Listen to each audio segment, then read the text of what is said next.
My father told me I would never make it in tech. He said it at the dinner table on a Tuesday night when I was 14 years old and holding a laptop I had saved up for with babysitting money. He said it again at Thanksgiving when I was 17 and told the family I wanted to study computer science. He said it to his business partners at a barbecue, loud enough for me to hear through the kitchen window, the summer before I left for college. He said my older sister Amanda was the one with real instincts, the one with the head for business, the one who would carry the Walker name forward. I was the dreamer, the one who didn't have what it takes. 6 years after I walked out of that house with a suitcase and $600 to my name, a desperate email landed on my desk. A struggling tech company in Austin, Texas, was begging my firm for a strategic partnership. Their revenue was collapsing, their flagship product was failing, their clients were leaving. The company was called Walker Systems. The sender was Greg Walker, CEO and founder, my father, and he had absolutely no idea who I was now. The meeting was scheduled for tomorrow afternoon. 2 p.m., my conference room, my building, my city. My father would walk through the glass doors on the 42nd floor, sit across from me, and pitch his dying company to the daughter he had written off. He would shake my hand and not recognize my face, and I had all night to decide what I was going to do about it. I need to tell you how I got here. That Tuesday morning started the way every Tuesday started. I arrived at Novatech headquarters before 7, while the building was still mostly empty. I liked this hour. The quiet before 312 people filled the halls with noise and urgency and decisions that needed my signature. Corner office on the 42nd floor, glass walls, floor-to-ceiling windows overlooking the San Francisco Bay. That morning the fog was thick, and the Golden Gate Bridge was somewhere behind it, invisible, the way a lot of things in my life had been invisible until they weren't. I was working through partnership proposals. Novatech received dozens every quarter. Most were mid-tier firms hoping to ride our momentum. I read fast, annotated faster, and dismissed most within 2 pages. I ran a company valued at $4.5 billion. I didn't have time for anything that wasn't exceptional. Leah Chen walked in at 7:15 carrying her tablet and a coffee I hadn't asked for. My COO sharp, efficient. The kind of person who remembered your coffee order after hearing it once and never forgot a deadline or a grudge. She had been with me for 4 years, since Novatech was 12 people in a rented office in Oakland. I trusted her more than anyone in the building. She set the coffee on my desk. 4 proposals flagged urgent this quarter, she said. 3 were standard. The 4th was different. Smaller company, out of Austin. It came in late last night, Leah said. Flagged urgent. A company called Walker Systems. They're requesting a face-to-face meeting within the week. Walker Systems. My hand stopped mid-reach for the coffee cup. Half a second, maybe less. But inside that half second the room tilted and righted itself, and I was 14 years old again, standing in a living room in Austin, Texas, holding a laptop, watching my father look at the screen for 4 seconds before turning back to the television. I picked up the coffee, took a sip, set it down, asked Leah to pull up the email on the main screen. Walker Systems. I hadn't heard that name spoken out loud in 6 years. I hadn't typed it into a search bar. I hadn't let myself think about it on purpose, the way you don't let yourself think about a scar once the wound is closed. And now it was on my screen, in my building, asking for my help. Leah left to get the full attachment printed. I read the email alone. My jaw tightened. One hand went flat on the desk, the way it always did when I was processing information that carried weight. The email was professional, well written, signed by Greg Walker, CEO and founder. The language was measured, corporate, careful. Phrases like exploring synergies and strategic alignment. A mention of evolving market conditions. A request for an expedited timeline. I had reviewed hundreds of proposals from struggling companies. I knew what desperation looked like when it wore a suit. This email was wearing its best one. I opened the 15-page proposal document attached to the email. I read it the way I read everything, like a surgeon examining an X-ray, looking for what was wrong and not what was right. The numbers told the story the email had tried to dress up. Revenue had declined 31% over 3 fiscal years. 4 major enterprise clients lost in the last 18 months. 2 to Meridian Tech, our biggest rival. Their flagship product, Syncor, was an enterprise data optimization platform built in 2019 with no significant updates since 2022. Clients were complaining about integration failures, cash reserves sufficient for approximately 8 months at current burn rate. I paused on the revenue chart. 3 years ago, Walker Systems had been billing $42 million a year. Now it was $29 million and falling. I remembered the house I grew up in. 14 Maple Drive, Austin, Texas, big yard, 3-car garage, a pool my sister used more than I did. That house was paid for by this company. My father built Walker Systems from nothing, and it became his identity, his proof that he was right about everything. And now the numbers on my screen were the sound of that foundation cracking. There was a time when those numbers would have meant something different to me, when his success felt like my failure and his failure might have felt like my vindication. But I had spent 6 years building something of my own, something real, something that had nothing to do with him. And his company's decline wasn't my victory. It was just math. Cold, clear, indifferent math. The same kind I had been good at since I was a kid, even when nobody in that house wanted to notice. I turned to the last page of the proposal, the leadership team bios and photos. First name, Greg Walker, CEO and founder. I stared at his headshot. He was older than I remembered. Thinner face, same hard jawline. Same eyes that used to look through me at the dinner table like I was a chair that happened to be sitting in a chair. He was wearing a dark suit and a confident smile in the photo, but the smile didn't reach his eyes. I could tell, even in a corporate headshot, that the confidence was a performance. I had grown up watching that performance. I knew every seam. I hadn't seen his face in 6 years. Not in person, not in a photograph. I had trained myself not to search, not to check, not to type his name into any browser on any late night when the apartment was quiet and the old questions came knocking. And now here he was, on page 15 of a proposal that landed on my desk because his company was falling apart. Second name, Amanda Walker Ross, VP of Operations, my sister. I read Amanda's bio. Wharton MBA, joined Walker Systems in 2020, 1 year after I left Austin, led the expansion into healthcare data services, led the Enterprise Client Retention Initiative, led the Strategic Partnership Development Program. 3 major projects. I cross-referenced them against the data in the financial section. Healthcare expansion had burned through $1.2 million and produced 0 new clients. Client retention had lost 3 of the company's top 5 accounts. The partnership program had stalled after 2 exploratory meetings that went nowhere. My sister, the one with real business sense, the one Dad built his whole succession plan around. She was listed as VP of Operations of a company that was hemorrhaging clients and burning through cash reserves, and I was the one they were emailing for help. I felt something complicated when I read her name, not satisfaction, not pity, something in between that I wasn't ready to name. Third name, Victor Hale, board member. I didn't know him, former CFO of a regional firm, moved to a board seat in 2022. His bio was polished, too polished for a company this size. I flagged him mentally as someone to research before the meeting.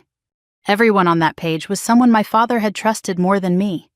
I closed the proposal, set it face down on the desk, stood up, walked to the window. The fog had burned off slightly. The Bay Bridge was visible now, gray steel emerging from white like a secret the city was slowly deciding to tell. I pressed my forehead against the cool glass and felt the hum of the building through the window. Part of me said, reject the proposal. Send the standard decline letter. Let Walker Systems find another lifeline or fold quietly. It wasn't my problem. I owed Greg Walker nothing. Less than nothing. He hadn't come to my graduation. He hadn't called when I was eating ramen in a studio apartment in Oakland and pitching investors who kept saying no. 6 years of silence from that house. Not one voicemail, not one letter, not one text that said, I'm sorry, or I was wrong, or I hope you're okay. But another part of me, the part I didn't like to acknowledge, felt something else. Not sympathy, not loyalty. Something colder and more honest. Curiosity. A quiet, patient 6-year-old curiosity that had been sitting in a room in the back of my mind, waiting. What would it feel like to sit across from him? To watch him pitch his failing company to the daughter he had dismissed? To hold all the power and let him see it? Was this revenge? Was this justice? Or was this just business? I didn't answer the question. I let it sit. Some questions are more useful when they stay open. I glanced at the framed photo on my desk. The one turned face down. I didn't flip it over. I just looked at the back of the frame for a moment, the way you look at a door you're not ready to open, and then I looked away. I picked up the phone, pressed Leah's extension. The Walker Systems proposal. The Austin Company, what about it? Schedule a meeting, in person, tomorrow afternoon, 2 p.m. That's fast, they just sent the email last night. Tell them we're interested in hearing their pitch. Full presentation. I want their senior leadership in the room. All of them? All of them. Greg Walker, Amanda Walker-Ross, Victor Hale, everyone who signed that proposal. I'll set it up. Conference room A? My conference room, the one on this floor. Got it. Anything else? I paused. One more thing. When you contact them, use my title and first name only. Brittany, CEO. No last name in the correspondence. No company bio attached. No photo. There was a beat of silence on the line. Any reason? I like to keep first meetings focused on the work. Leah didn't push it. She had worked with me long enough to know when a question was a door and when it was a wall. This one was a wall.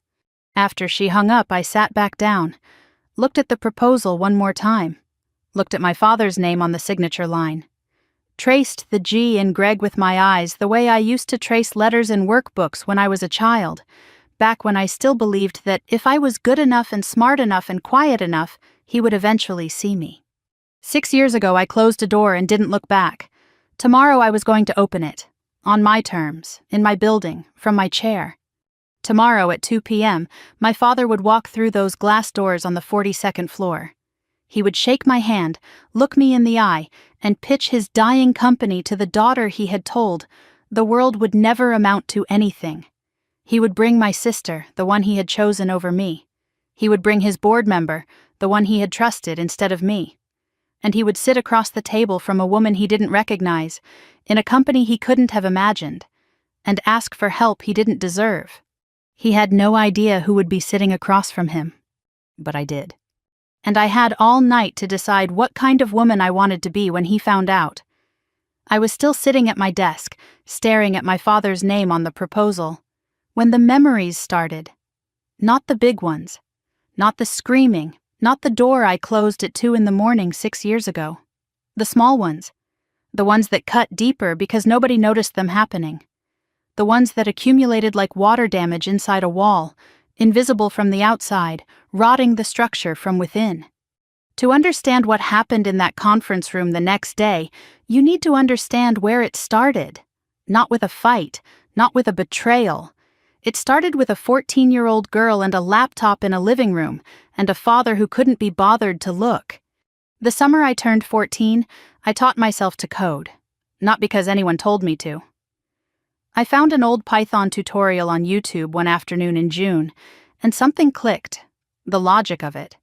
The way you could build something from nothing. The way the screen did exactly what you told it to do if you got the language right.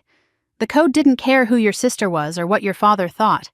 It just worked, or it didn't, and either way the answer was yours to figure out. I spent 3 months in my bedroom, door closed, headphones on. I bought a second-hand ThinkPad at a garage sale for $40 with birthday money. Taught myself Python, then picked up enough HTML and SQL to be dangerous. I built an inventory management system, clean interface, functional database, a search feature that actually worked. My computer science teacher saw an early version and said she had never seen a student build something this complete on their own. I was 14. I hadn't told anyone in my family because I wanted to show the finished thing. I wanted it to be undeniable. I carried the ThinkPad downstairs on an August afternoon, heart pounding so loud I could feel it in my fingers. The living room at 14 Maple Drive had leather couches, a big television, and a wall of framed photos. Amanda's debate trophies, Amanda and Dad at a tech conference, Amanda's internship photo. The wall was a shrine, and my sister was the saint. My father was by the kitchen island, phone pressed to his ear, talking about Amanda's summer internship at a firm in Dallas. She was 18, headed to Wharton. His voice was the one he used for things he was proud of. Warm, expansive, the kind of voice that didn't leave space for anyone else.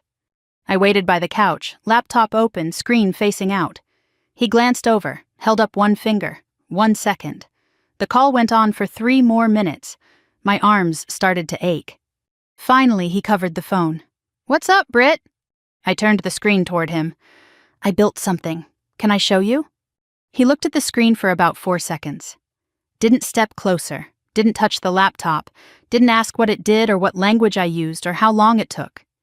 "That's nice, honey. Looks like fun." He turned back to the phone. "Sorry about that. Yeah, so Amanda's supervisor said she's the strongest intern they've had in 3 years. I stood in the living room holding that laptop for another 10 seconds after he turned away. The screen was still glowing, the app was still running, nobody was looking at it. I closed the laptop slowly, went back upstairs, sat on the bed. I didn't cry. I stared at the wall and I learned something that day that I've carried ever since. Cruelty doesn't always raise its voice. Sometimes it just turns its back. That evening, Amanda came through the front door, home from Dallas for the weekend. Tan, confident, loud, shopping bags on one arm, phone in the other, laughing. She passed through the living room where I was on the couch, the ThinkPad open, still tweaking code. She glanced at the screen without slowing down. "What is that?" "An app I built, inventory management." She gave a small laugh, already halfway to the stairs. "Cute hobby."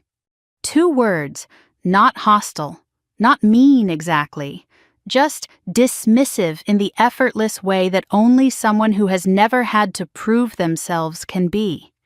Cute hobby. I replayed that in my head for years, not because it was the worst thing anyone ever said to me, because it was the most honest. That was exactly what my family saw when they looked at me. A girl with a cute hobby, not a coder, not a future engineer, not a threat, just a hobby. 3 years later, I was sitting at the dinner table on a Tuesday night in October. I was 17. Mom had made pot roast, which was always the signal that something was coming. Pot roast was my father's favorite, and she only made it when he wanted to have a family discussion. Amanda had flown in from Philadelphia the night before, unusual for a weeknight. My mother kept adjusting the napkins. Something was in the air. Midway through dinner, my father set down his fork, cleared his throat the way he did before board presentations. "I've been thinking a lot about the future of Walker systems." He paused. Amanda put her phone down. I stopped chewing. "Amanda, after you finish your MBA, I want you to come on board officially. VP of Operations. You'll shadow me for 2 years. Learn the business from the inside. I'm building this for you." Amanda smiled. She wasn't surprised. She already knew. The dinner, the pot roast, the midweek flight from Philadelphia, it was all staged. I said the only thing I could think to say. "What about me?" The table went quiet. My father looked at me. Not unkindly. That was the worst part. Not with contempt or irritation. With the gentle, patient condescension of someone explaining something obvious to someone who should already understand. "Britt, you're more of a dreamer, and I love that about you. But tech isn't about dreaming. It's about execution, hard numbers, pressure, making decisions when millions are on the line." He turned to Amanda. "Amanda has that. She's got the instincts." "I have the instincts too." He gave a small smile. "You've got plenty of strength, sweetheart. They're just different. Not everybody is built for this." My mother didn't speak during any of this. She was looking at her plate. But her left hand, under the table, was gripping the edge of her chair so hard her knuckles were white. I saw it. I didn't understand it then. She said nothing. She sat at that table and let my father redraw the map of our family with Amanda at the center and me at the margins, and she didn't say a word. I spent years being angry at her for that. It took me much longer to understand that her silence wasn't agreement.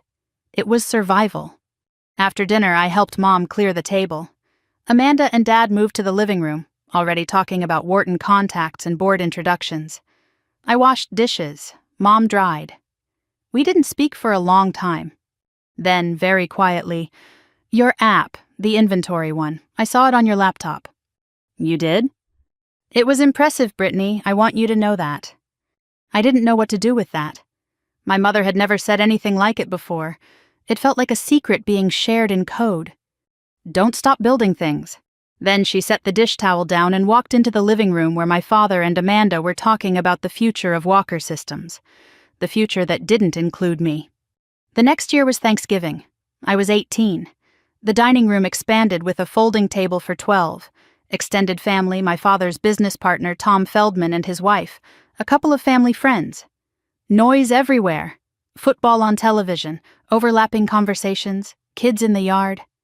I was seated at the end of the folding table extension, not the main table, literally at the margins. 3 days earlier, I had received my acceptance to UC Berkeley, computer science, full scholarship. The letter was folded twice in my back pocket. I was going to tell everyone at the table. I wanted to see my father's face. He spoke first. He stood with his wine glass. "I want to say how proud I am this year. Amanda just finished her first semester at Wharton, top 10% of her class. She's interning at a consulting firm in Manhattan this January, and when she's ready, there's a seat at Walker Systems with her name on it." Tom Feldman looked down the table at me. "What about Brittany? She's the techie, right?" I sat up. This was my opening. My father laughed. "Brittany is our creative one. She's got great ideas. But Amanda is the one with real business sense. Every company needs both types, but only one gets to run the show." The room laughed, good-natured. They thought it was a compliment. My father was smiling. Amanda was smiling. Everyone was smiling except two people, me and my mother, standing in the kitchen doorway holding a casserole dish, completely still. I put the Berkeley letter back in my pocket. I didn't announce it. I ate in silence for the rest of the meal. I had won a full-ride scholarship to one of the best computer science programs in the country. And I said nothing, because I knew that whatever I said, my father would find a way to make it smaller. Berkeley is fine, but Amanda got into Wharton. Computer science is interesting, but business is where the real leaders come from. I could already hear it in his voice before he opened his mouth. So I kept mine shut, and that silence cost me something I didn't know I was losing. I showed the letter to my mother the next morning in the kitchen. She cried. Every family has a pattern. Ours was simple. At 15, I built a website for a local nonprofit. The director wrote a thank you letter to our family. Dad read it, said, "That was nice of you, Britt," and pinned Amanda's semester report card to the fridge. At 16, I won 3rd place at the Texas State High School Hackathon, coded a weather alert app in 36 hours. Dad was at a conference in Chicago. Mom sent him a photo. He texted back, "Good job," with a thumbs-up emoji. That same week, Amanda failed an accounting exam at Wharton. Dad flew to Philadelphia to take her to dinner and tell her one bad grade means nothing. At 17, I landed a summer internship at a tech startup in Austin. Told my father at breakfast. He said that was great, then asked if I could help Amanda with her Walker Systems onboarding presentations. I spent that summer working at the startup until 5, and editing Amanda's slides until midnight. Nobody asked how my internship was going.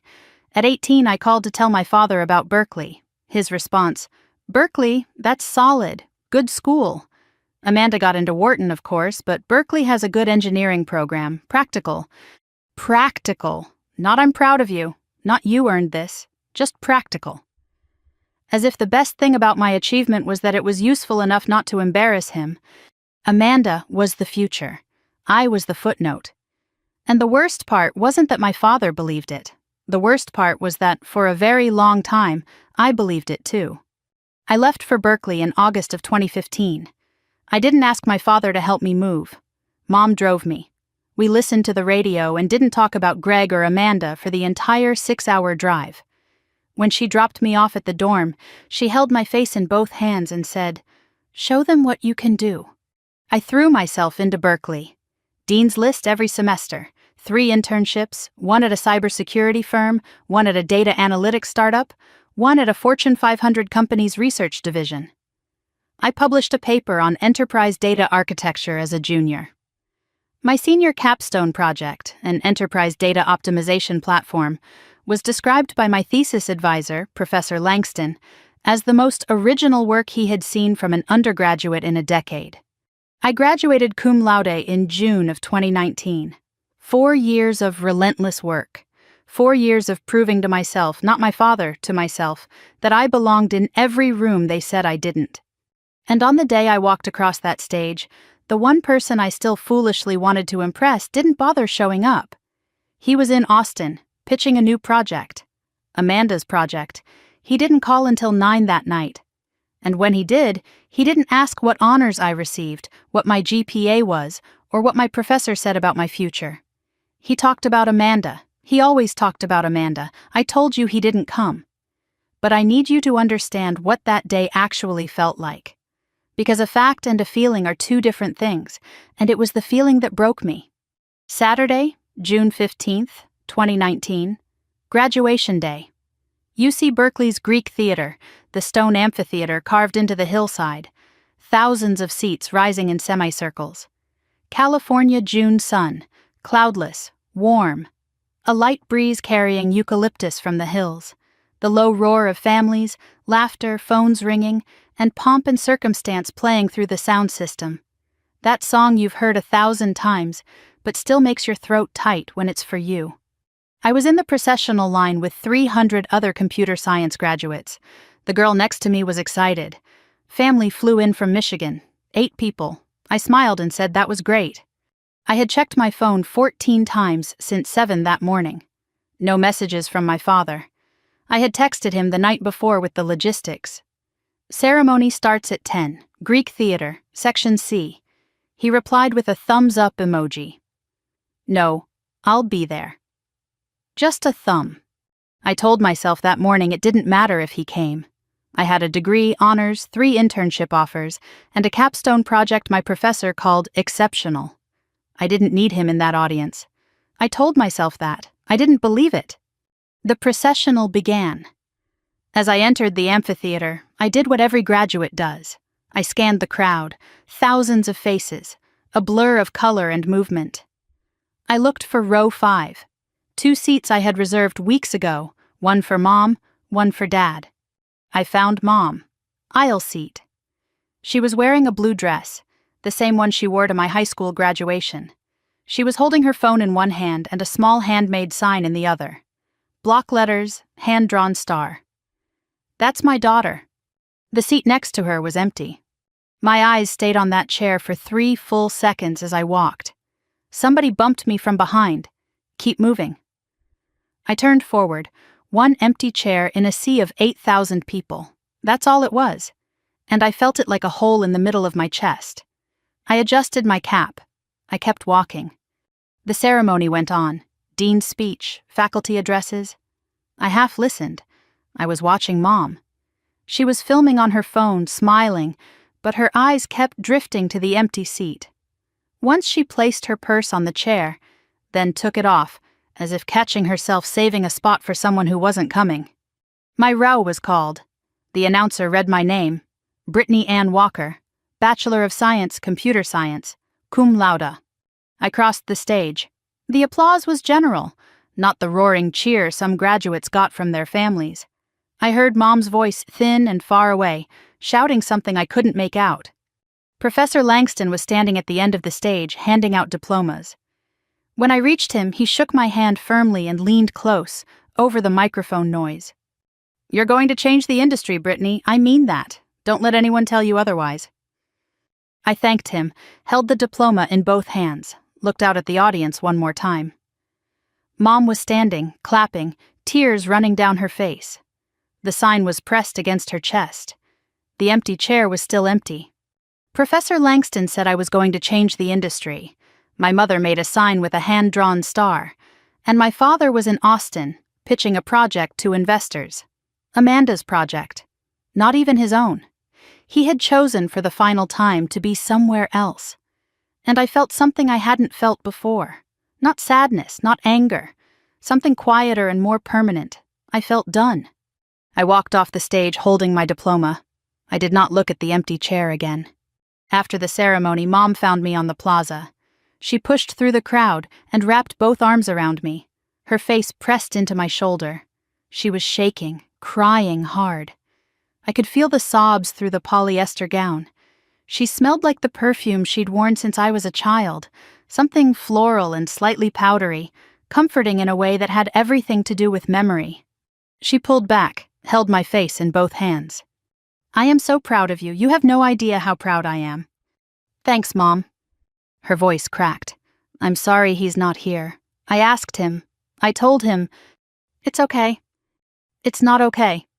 Silence between us. The plaza noise filled the gap. "Did he call this morning?"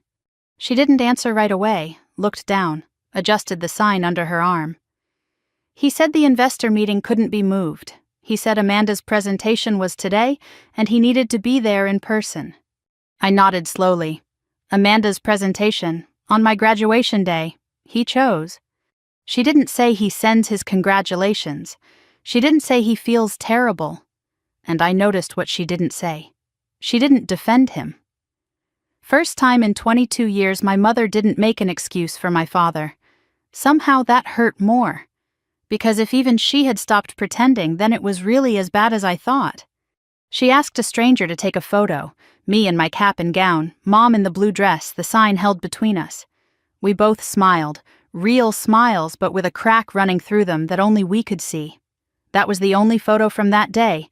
No family portrait, no father-daughter shot, just two women in the sun. 6 years later, it sat on my desk in San Francisco, face down, because some days looking at it was too much.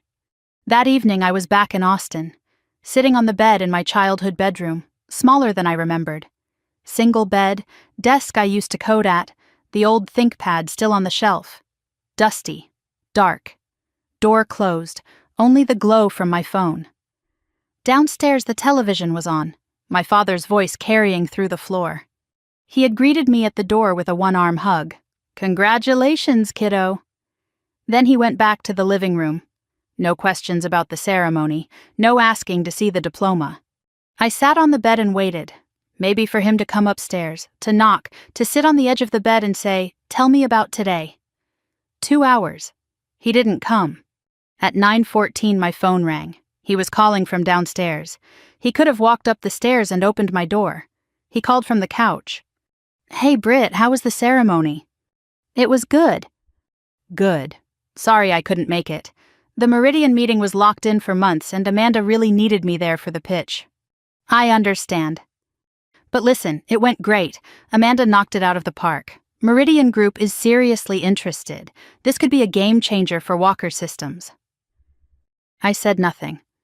"Anyway, we should celebrate your graduation this week. Maybe dinner? I'll have Linda make a reservation." "Sure, Dad." "Oh, and I've been meaning to ask. Have you thought about what's next? Because if you're looking for work, I know a couple people in data entry and project management who might be able to..." Data entry. I had graduated cum laude from Berkeley's computer science program. I had built an enterprise data optimization platform that my thesis advisor called the most original undergraduate work in a decade. I had 3 job offers on my desk. And my father, who missed my graduation to pitch my sister's project, was offering to connect me with people in data entry. "That's okay, Dad. I've got some things lined up." "Oh, great. Well, let me know if you need anything." "I will." "Proud of you, kiddo." The line went dead. "Proud of you, kiddo." 4 words. Generic, weightless. The kind of thing you say to a neighbor's kid at a barbecue. He didn't ask what honors I received. He didn't ask about my capstone. He didn't ask what Professor Langston said. He offered data entry. And then he said he was proud the way you'd say, "drive safe." Automatically. Because it's what you're supposed to say on the way out. At 2 a.m, I opened a suitcase on my bed. The house was dark, everyone asleep. The only sound was the hum of the air conditioning and the ticking of the hallway clock, my grandmother's antique. That ticking is the one sound I remember from that house. I packed calmly. Clothes, minimal, my laptop, the diploma in its cardboard tube, toothbrush, 2 chargers, 1 framed photo, the one of Mom and me wrapped in a t-shirt. The old ThinkPad stayed on the shelf. Everything else stayed. I zipped the suitcase. It closed easily. My entire life fit in a medium suitcase and a backpack. That should have felt sad. It felt light. I ran my hand along the desk where I coded my first app at 14. The wood was scratched where the ThinkPad used to sit. I traced the scratch with one finger, left it. I rolled the suitcase into the hallway. The wheels on carpet made almost no sound. I passed Amanda's old room, door open, empty. I passed the family photos on the wall. I didn't look at them. I reached the top of the stairs, and Mom was there. She was standing at the bottom. Robe, bare feet on the hardwood. Red eyes, but she wasn't crying now. She had been waiting. She knew. We looked at each other across the dark stairway. The clock ticked. "I heard you packing." "I'm sorry, Mom." She shook her head. "Don't be." I descended the stairs, set the suitcase by the front door, turned back to her. "You have money?" $600 from the internship. "That's not enough." "It's enough to start." She stepped forward and wrapped her arms around me, held me for a long time. Not the desperate clutching of someone trying to stop me. The steady, solid embrace of someone letting go on purpose. I could feel her breathing against my shoulder, controlled, measured, like she had rehearsed this too. While she held me, her right hand moved to the backpack hanging from my shoulder. She slid something into the front pocket. A small envelope. White, sealed, no name on the outside. I didn't feel it. I wouldn't find it for weeks. In a studio apartment in Oakland, when I was looking for a pen and discovered something my mother had hidden in my bag without me knowing. But I'll get to that. She held me at arm's length, looked at my face, memorizing. "Call me when you're ready, I'll be here." "I don't know when that will be." "I know." "I love you, Mom. I have always loved you, even when I was quiet, especially when I was quiet." I picked up the suitcase, put my hand on the front door handle, paused. I almost looked back up the stairs toward my father's closed bedroom door. Almost. I didn't. I opened the front door, stepped into the warm Texas night.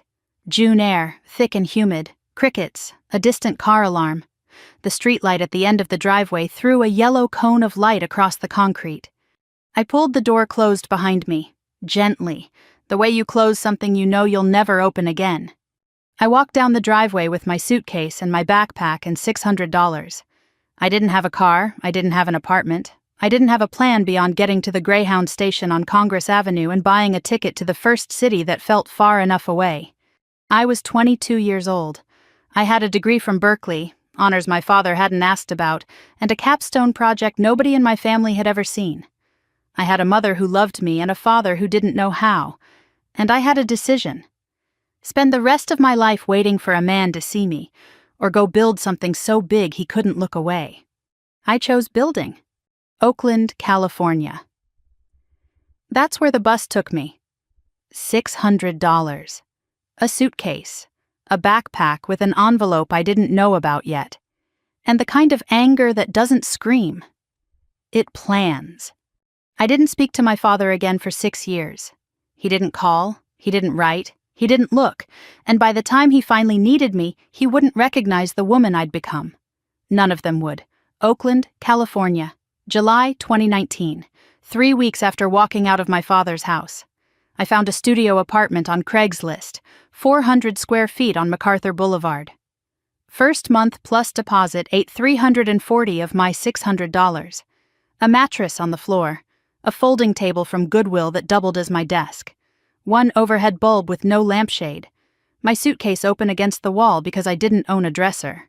I was coding 16 hours a day, 8 for a web design shop in Emeryville that paid $12 an hour, 8 on my own project, the enterprise data optimization platform from my capstone at Berkeley. I believed it could be something. I just needed to make it real. One evening I was digging through my backpack looking for a USB drive. My hand found something in the front pocket I didn't remember putting there. A white envelope, sealed, no name. I sat on the mattress and tore it open. Inside, a single sheet of paper in my mother's handwriting. $400 in cash, crisp 20s that had been stored, not spent. And a business card. Cream-colored, simple, Rachel Simmons, angel investor, Simmons Capital Partners. A Palo Alto address. The letter was short. 5 sentences. Brittany, believe in yourself even when no one else does. This money is from my personal savings. Your father doesn't know about it. The card belongs to someone I trust. Call her when you're ready. I love you. Mom. I held the letter for a long time. Rachel Simmons, angel investor. I didn't know who she was. I didn't know how my mother, a homemaker in Austin, Texas, had the business card of an angel investor in Palo Alto. I didn't ask. I put the card in my wallet behind my driver's license and told myself I'd figure it out later. The $400 went into a Ziploc bag in the mini fridge behind the ramen. I didn't touch it for 5 months. 8 months later, I was sitting in my car in a parking garage in San Jose staring at the steering wheel. Pitch number 9. I had refined the deck each time. Tighter slides, cleaner projections, real metrics from a small deployment I'd done for a logistics company. The platform worked, none of it mattered. The investor, a man in his 50s, looked at my resume, my age, the fact that I had no co-founder and no Stanford network. The tech is interesting, but you're 23. No co-founder, no institutional backing. Come back in 5 years with traction and a team. It's not a student project, it's a working platform. He was already standing, hand extended. We appreciate you coming in. 7 minutes, my pitch was scheduled for 30. I sat in the car and cried. Not the polite kind, the ugly kind where your forehead presses against the steering wheel and your shoulders shake and you can't breathe. I let it all come. The 9 rejections, the 16-hour days, the mattress on the floor, the 4-second glance from my father, the empty chair, the data entry comment. All of it, in a parking garage where nobody knew my name. Then I stopped, wiped my face with a napkin from the glove compartment.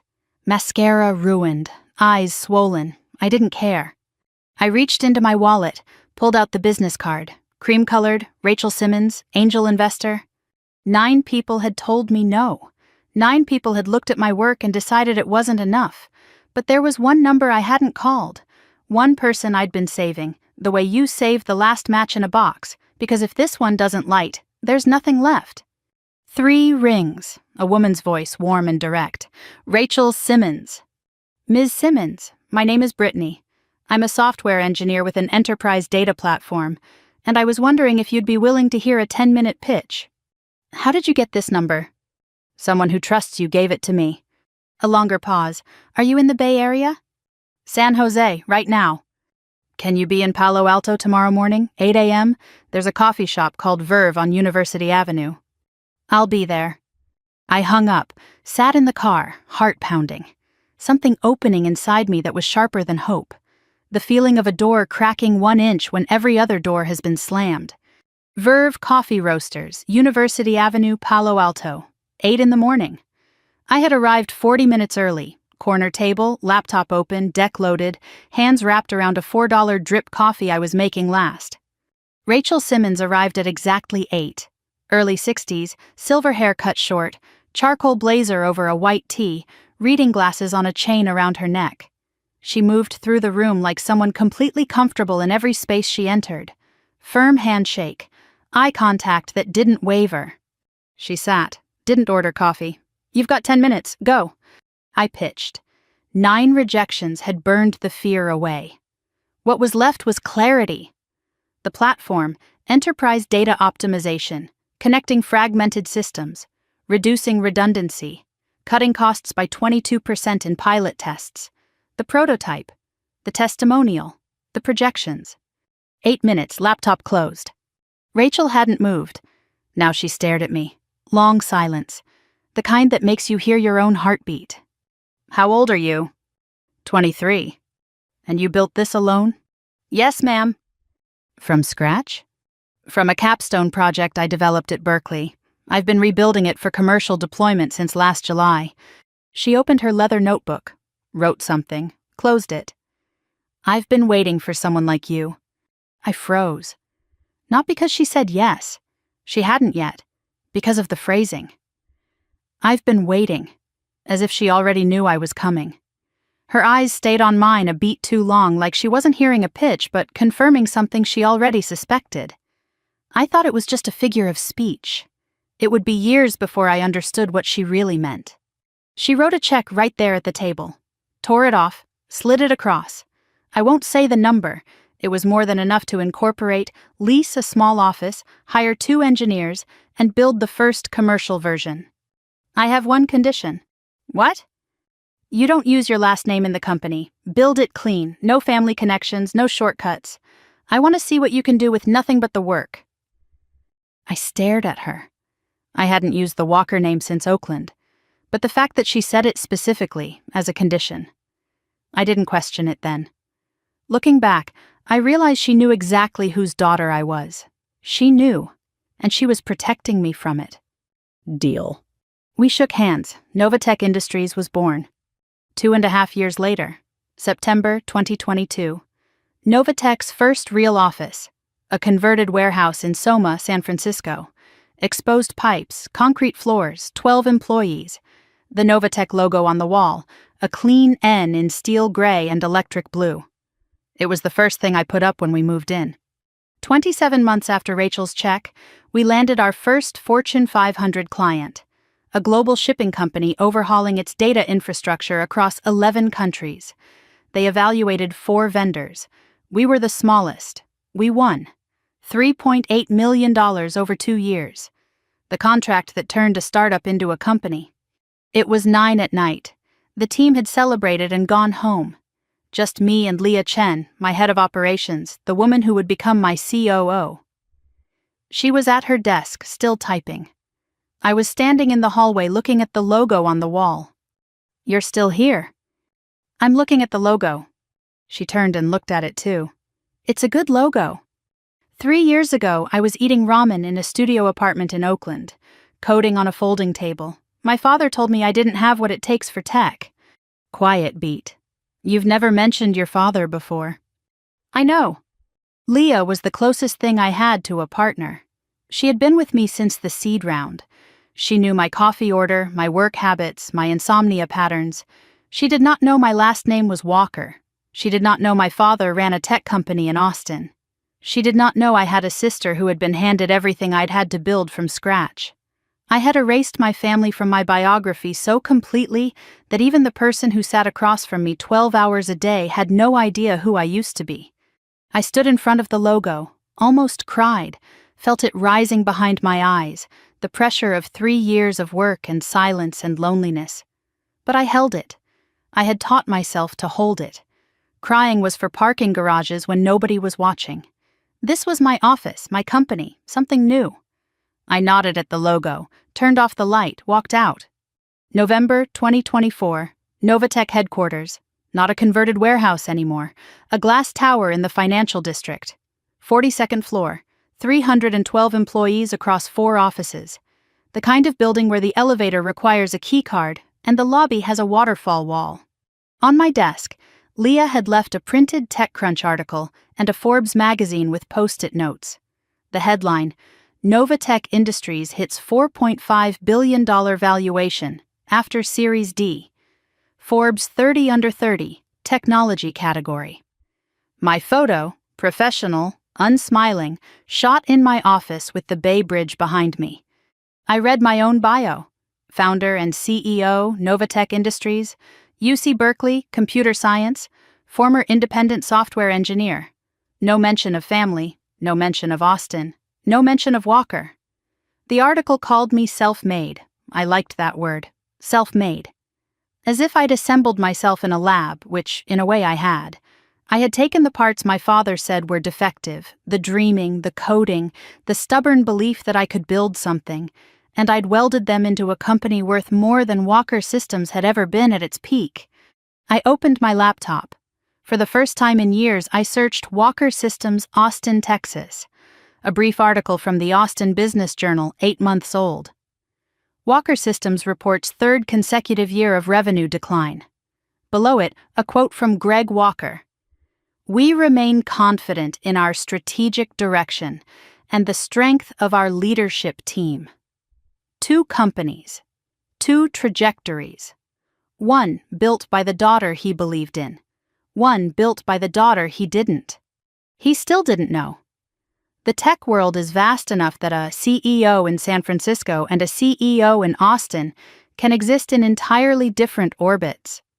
I never used the name Walker in any public capacity. My LinkedIn said, Brittany, CEO, Novatech. My Forbes profile said the same, no middle name, no family section. I had deleted myself from his world so thoroughly that even when his company was dying and mine was thriving, we never intersected, not once in 6 years. Until last Tuesday. And then, on a Tuesday morning in March 2025, Leah walked into my office with an email from Walker Systems. 6 years. My father hadn't searched for me, hadn't Googled my name. He had let me disappear. And now he needed help. He just didn't know it was mine to give. I had turned the anger that doesn't scream into code, into contracts, into a company that employed 300 people on 4 continents. But here's the thing nobody tells you about proving someone wrong. You can build the tallest building in the city and still catch yourself looking down, checking if the person who doubted you is watching. He wasn't watching, he was drowning, and he was about to walk into my building and ask me to save him. I had spent 6 years building something from nothing.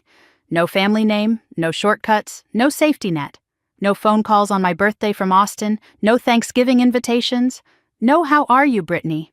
Nothing. And now the man who said I didn't have what it takes for tech, the man who handed my sister the future and handed me silence, was about to walk into my building and beg. He thought he was pitching to a stranger. He was pitching to his daughter, the one he forgot. I didn't sleep that night. I didn't sleep. By 5 a.m, I was in the office. By 6, I had read the Walker Systems proposal 3 more times. By the time Leah arrived at 8:30, I had a list of every data point I needed and every question the proposal didn't answer. At 2 that afternoon, I called her in. Full due diligence on Walker Systems, financial audit, client retention, product lifecycle, leadership assessment, technical architecture of their flagship product. Everything. By tomorrow morning. Full due diligence on a company this size usually takes a week. You want it by morning? Pull 2 analysts from the Meridian Project. Her eyebrows rose. The Meridian Project is our biggest competitive analysis this quarter. I know what it is. She studied my face. There are 50 partnership proposals this quarter.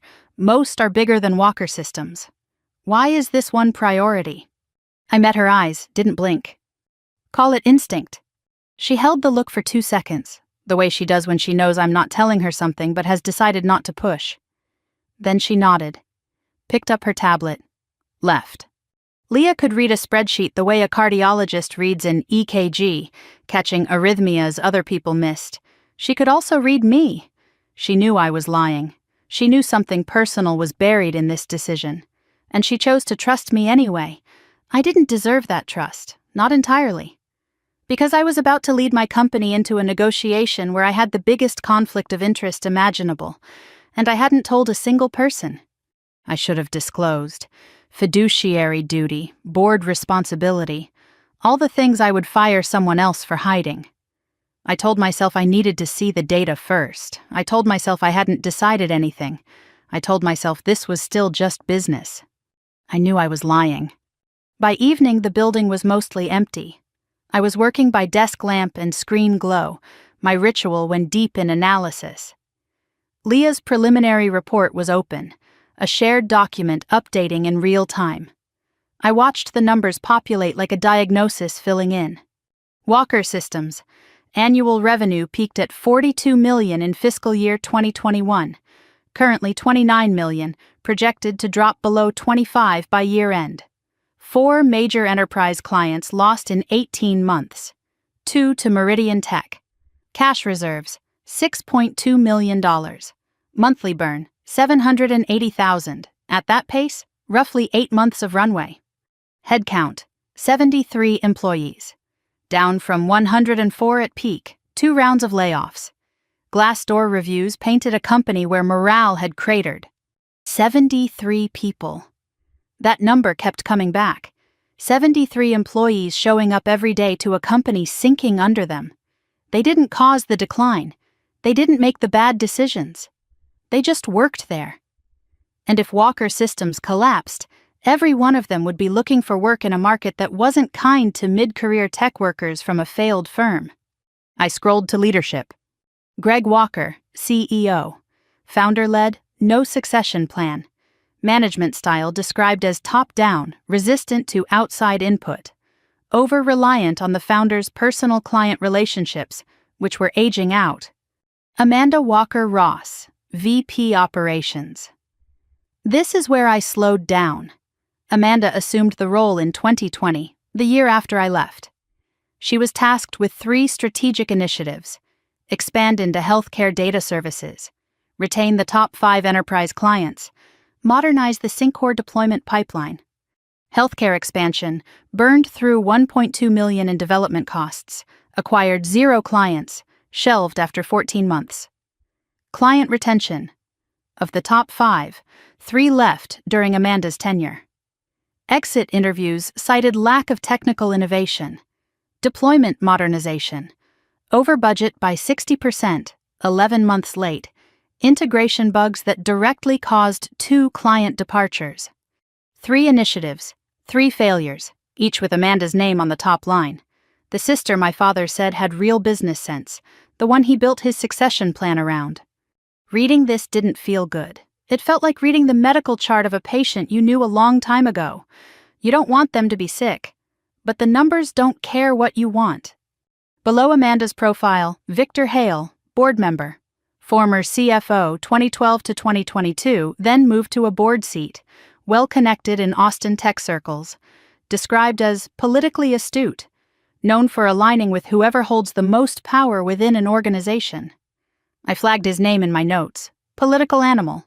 I noted him and moved on. I'd deal with Victor Hale later. Then I opened the Syncor section. Walker Systems' flagship product. Enterprise data optimization platform, integrating fragmented systems, reducing redundancy, improving efficiency. Built in 2019, initial architecture described as ahead of its time. No major updates since 2022. Competitors, especially Meridian Tech, had overtaken it. Nothing unusual. Then I opened the architecture diagram. The technical schematic showing how Syncor's core engine processed data, the node structure, the optimization pathways, the proprietary algorithm at the center. I stopped breathing. My hand moved to the trackpad and froze, my other hand curled into a fist on the desk. I knew this architecture. Not because I had studied Walker Systems. Not because I had seen it in any industry report. I knew it because I had drawn it. 4 years earlier, in a dorm room at Berkeley, on a whiteboard at 2 a.m, working on my capstone project. The node structure, the optimization pathways, the way the algorithm branched at the 3rd decision layer. It was mine. I told myself I was wrong. I was tired, 7 hours into the data, making connections that weren't there. Lots of platforms use similar architectures. But the 3rd decision layer, the branching pattern, the way the algorithm weighted prioritization over efficiency at the node level. That was my innovation. The part Professor Langston called the most original undergraduate work in a decade. I zoomed in. Metadata. Development date, Q3 2019, July through September. 3 months after I graduated. 3 months after I left Austin. 3 months after I walked out with a suitcase and a backpack and an envelope I hadn't opened yet. Where did they get this architecture? I said it aloud.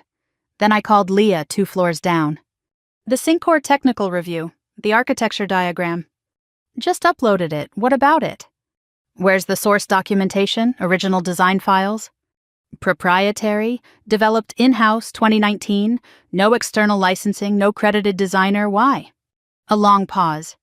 I want a full technical audit, deep code base review, file names, creation dates, everything. Can you get that before the meeting? That's tomorrow at 2. I know. I'll need access to their code base. Requesting it directly means tipping them off we're doing more than a standard review. Then do it after the meeting. Start the request tonight. I want it ready the moment I give the word. Brittany, what's going on? I'm not sure yet. Keep digging. I hung up, stared at the diagram. The pattern that looked like my handwriting, the algorithm that thought the way I think. I didn't tell Leah, not because I was sure, because I was afraid I was right.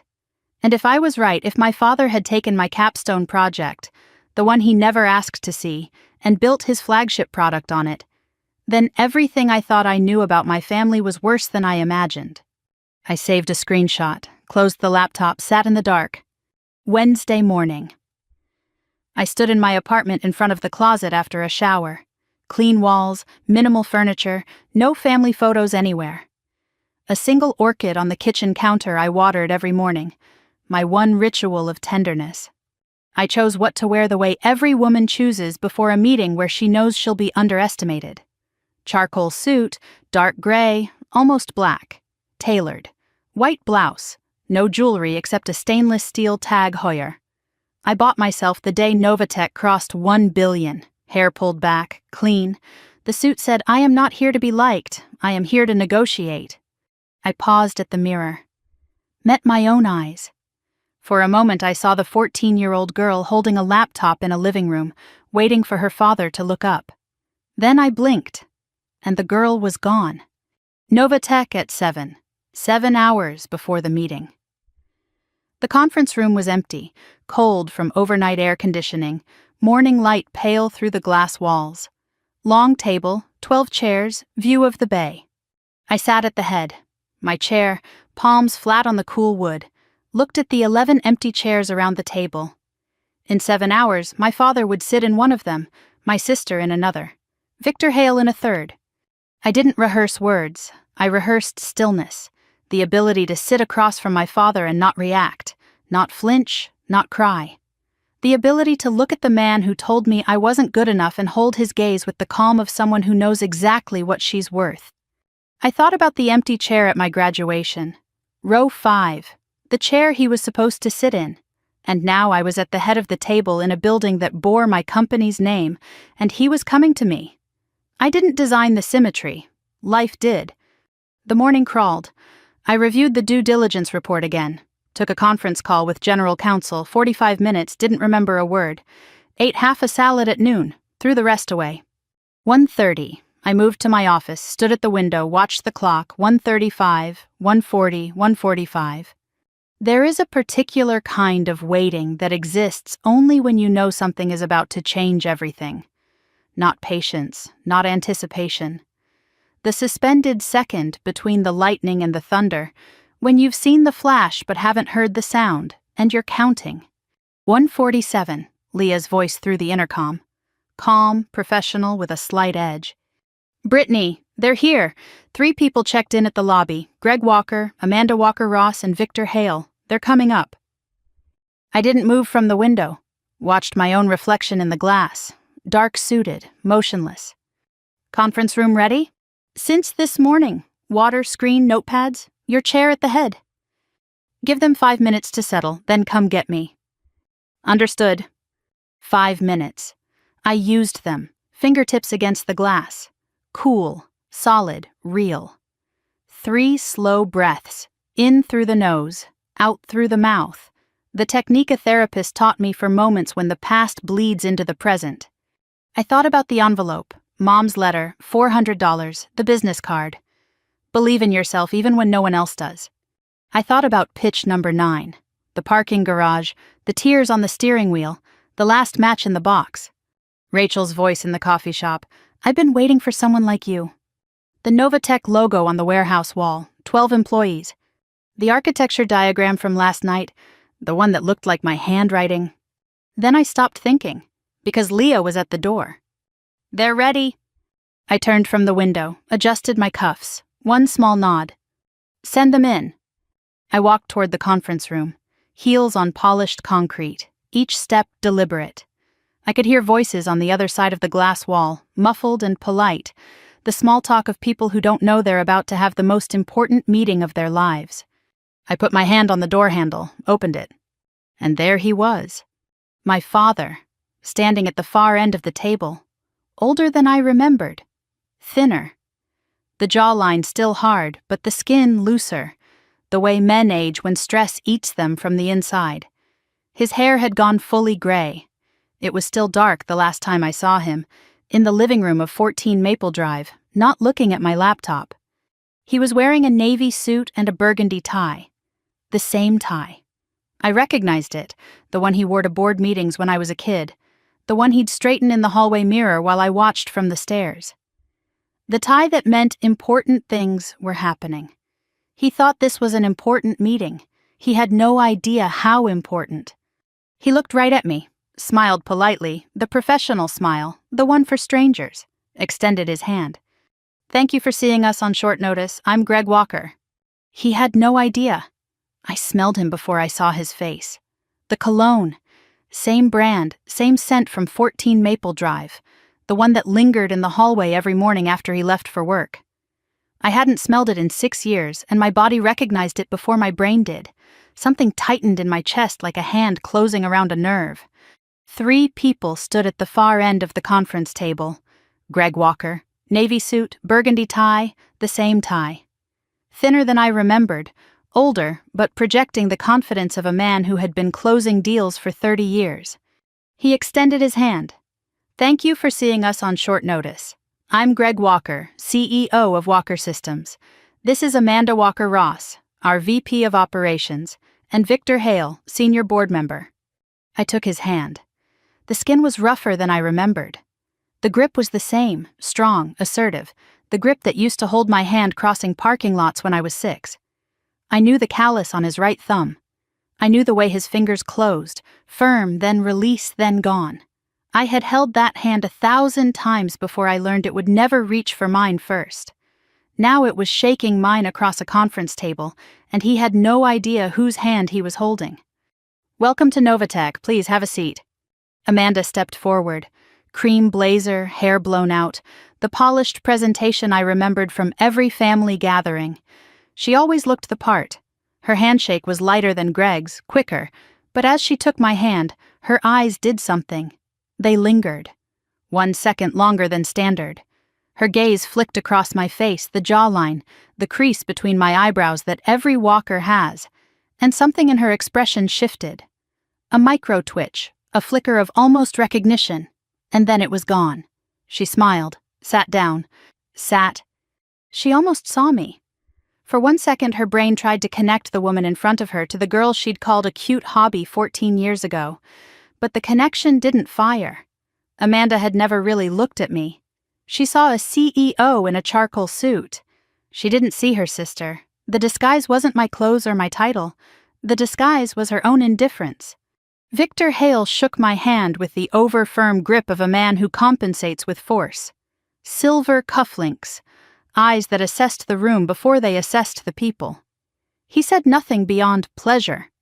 Everyone sat, me at the head, Greg to my left, Amanda across from him, Victor at the far end, Leah behind me, tablet ready. Greg stood to present. He had a slide deck projected onto the screen. Clean design, blue tones, the Walker Systems logo prominent. He spoke with the voice I knew, the confident one, the boardroom one, the one he used at dinner tables when he talked about Amanda's future. He pitched Walker Systems' strategic value, 30 years in enterprise data, established client base, proprietary technology, experienced leadership. He emphasized partnership synergies between Walker Systems' legacy market position and Novatech's innovation platform. He was good. He had the cadence, the pauses, the eye contact. He made Walker Systems sound like a company in transition, not a company in freefall. He said strategic repositioning when he meant losing clients. He said leadership depth when he meant his daughter, who had failed 3 consecutive projects, was his only succession plan. He said proprietary technology when he meant Syncor, the architecture I was now almost certain had been built on my capstone. I sat perfectly still, took notes on a legal pad, didn't look up when he made his strongest claims. Greg turned the floor to Amanda. She stood, smoothed her blazer, cleared her throat. The operations overview, streamlined workflows, optimized delivery pipelines, client-centric restructuring. Amanda spoke the way my father taught her to speak. In abstractions, confident phrasing, no specifics. She said optimized delivery pipelines without mentioning the 11-month delay. She said client-centric restructuring without mentioning that 3 of their top 5 clients were gone. She spoke the way people speak when they've been told their whole life that sounding confident is the same as being competent. She sounded exactly like Dad, and for the first time, that didn't make me angry. It made me sad. I hadn't expected that. Instead of vindication, I saw a woman performing a role she was cast in, not one she chose. Victor added brief comments: strategic value, market positioning. His contribution was short and calculated. He wasn't pitching. He was watching me, reading my reactions the way a poker player watches for tells. The presentation ended. Greg clicked to the final slide. Partnership proposal, next steps. He sat down, clasped his hands on the table, looked at me with the expectant, slightly vulnerable expression of a man who had just asked for something he desperately needed. The room went quiet. I didn't speak. I let the silence hold. 5 seconds. 10. Long enough for Greg to shift in his chair. Long enough for Amanda to glance at Victor. I let them wait because I needed the time. I needed to decide exactly who I was going to be in the next 30 seconds. I pushed my chair back, stood slowly, buttoned the top button of my suit jacket, the gesture anyone in boardrooms recognizes, the signal that something formal is about to happen. I walked to the window, stood with my back to the skyline, afternoon light framing my silhouette. I was standing, they were sitting. Thank you for the presentation, Mr. Walker. It was thorough. I looked at Greg, then Amanda, then Victor, back to Greg. Your company has significant challenges. The revenue decline, the client attrition, the leadership gaps. These are not minor issues, and a partnership of this nature would require extraordinary transparency from both sides. Greg nodded. We're prepared for full transparency. Good, because before we proceed I need to disclose something, in the interest of that transparency. The room stiffened. Leah looked up from her tablet. Victor's hand stopped moving on his notepad. Amanda's eyes narrowed, the instinct of someone who senses danger before she understands it. When I was growing up, there was a house on Maple Drive in Austin, Texas. Number 14, big yard, leather couch in the living room. A hallway clock that ticked so loud you could hear it from the second floor. Greg's expression changed, not recognition, confusion. Why was this woman talking about a house in Austin? There was a girl who lived in that house. She taught herself to code on a second-hand laptop she bought for $40. She built an inventory management app when she was 14 and tried to show it to her father. He looked at it for 4 seconds and went back to his phone call. Greg's mouth opened slightly. His hand resting on the table went still. That girl won a hackathon in high school, got into Berkeley, graduated cum laude, and on the day she crossed that stage, her father was in Austin pitching a project. He didn't come. He didn't even ask what honors she received. Amanda's face went white. The pen she was holding slipped from her fingers and rolled across the table. Nobody picked it up.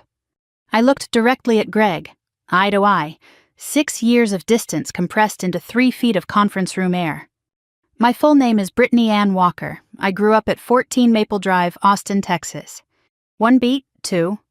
And you, Mr. Walker, are my father. The room didn't explode. It imploded. The silence that followed was the loudest sound I have ever heard. The hum of the HVAC, suddenly deafening. The tick of my watch. A car horn 42 floors below, faint and absurd. Greg's breathing, audible now, shallow and rapid. His face collapsed in 3 stages. First, confusion. His brain rejecting the information. Brittany was a girl in a bedroom in Austin. Brittany was a name he hadn't said out loud in years. Brittany was not a woman in a charcoal suit standing in a glass office overlooking the bay.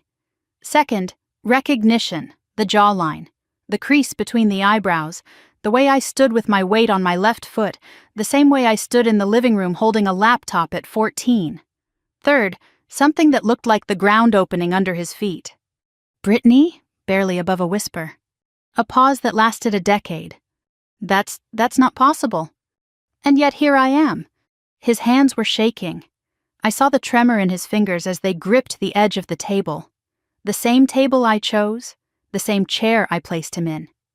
He looked at me the way you look at something you broke a long time ago and forgot about.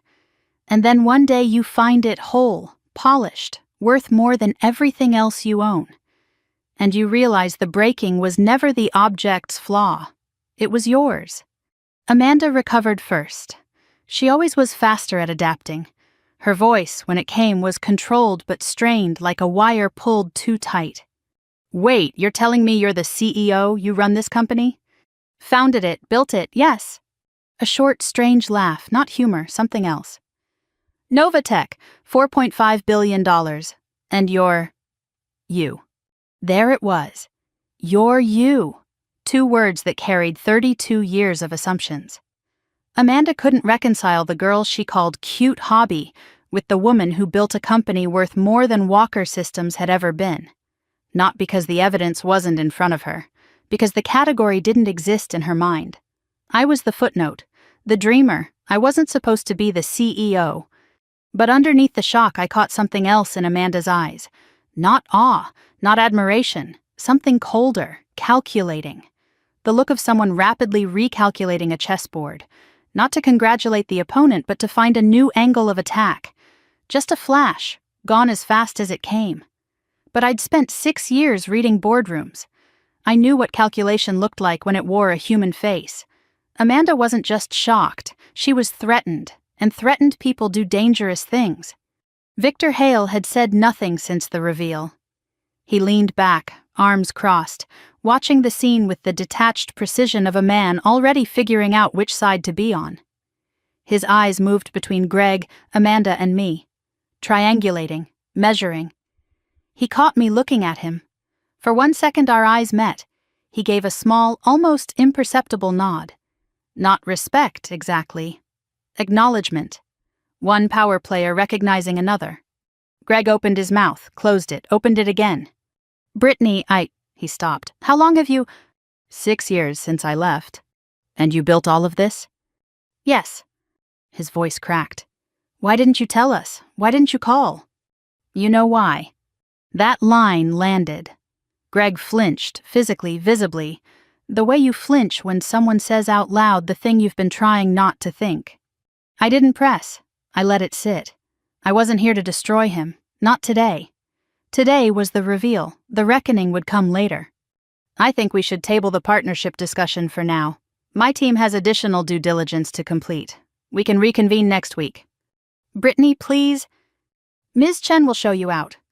I nodded at Leah. She stood. Professional, gestured toward the door. Amanda gathered her things quickly, too quickly, shoving her portfolio into her bag with hands that weren't as steady as her face. Victor stood smoothly, buttoned his jacket. Greg was the last to rise. He stood slowly, like a man whose legs weren't certain of the floor. He paused at the door, turned back. Amanda and Victor were already in the hallway. It was just Greg and me and the long table between us. He looked at me. Not the professional look from the handshake, not the confused look from the reveal, something raw, unprotected. The face of a man standing in the rubble of something he only now realized he'd destroyed. He opened his mouth and he said something. Not an excuse, not a defense, not "let's talk about the partnership," not "I'm sorry," not any of the things I had rehearsed responses for. He said something I didn't expect, something that cracked the armor I'd spent 6 years building, something that changed everything that came after. But I'll get to that. The door closed, and I stood alone in that conference room, in the room I built, in the company I built, in the city I'd chosen, with his words still in the air and my hands shaking for the first time in 6 years. I need to go back to the moment in the doorway. The thing my father said that I withheld from you. Because what happened next, the thing I discovered about my own code, none of it makes sense without understanding 3 words my father said while standing in my doorway. Greg was at the conference room door, one hand on the frame, his face raw, unprotected, the rubble of something he only now realized he'd destroyed. He looked at me across the length of the table. His voice was quiet, stripped of the boardroom confidence, almost unrecognizable. "I looked for you." 4 words, not "I'm sorry," not "how could you do this to us," not "can we discuss the deal." 4 words I did not have a rehearsed response for. "After you left. I looked for you. I called Berkeley. They said you'd graduated and left no forwarding address. I searched online, but there was no Brittany Walker in tech, no social media, nothing." His voice cracked. "I thought maybe something had happened to you." My jaw tightened. My right hand pressed flat against the table. My left hand curled into a fist beneath the table where he couldn't see. He said he looked for me. And the thing that made my hands shake wasn't that he said it. It was that I wanted to believe him. After everything, after 6 years, some part of me wanted those 4 words to be true. Silence held for several seconds. You looked for me. Yes. But you didn't find me. No. Because I didn't want to be found. Because there was nothing left to find. Brittany. It's been 6 years, Dad. 6 years.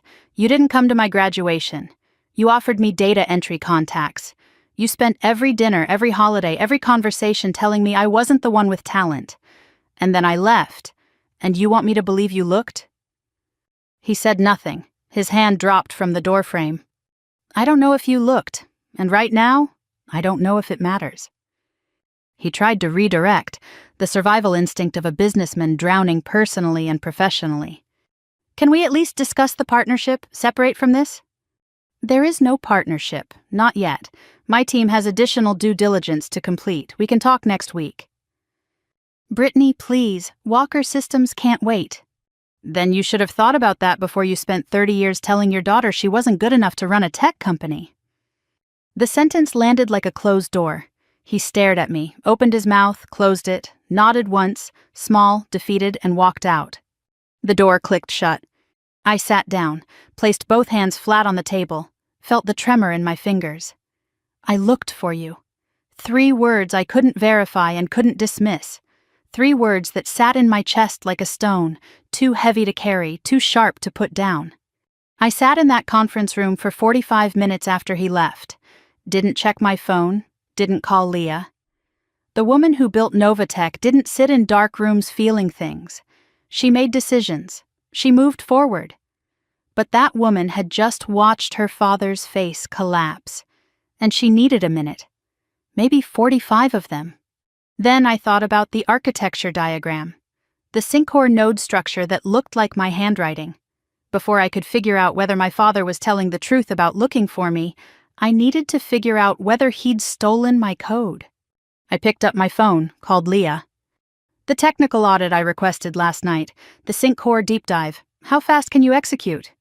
I already started the paperwork. We can formally request codebase access tomorrow morning under the due diligence clause.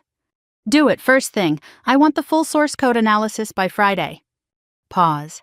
Brittany, what happened in there after they left? Nothing I can talk about yet. Okay, Friday, you'll have it.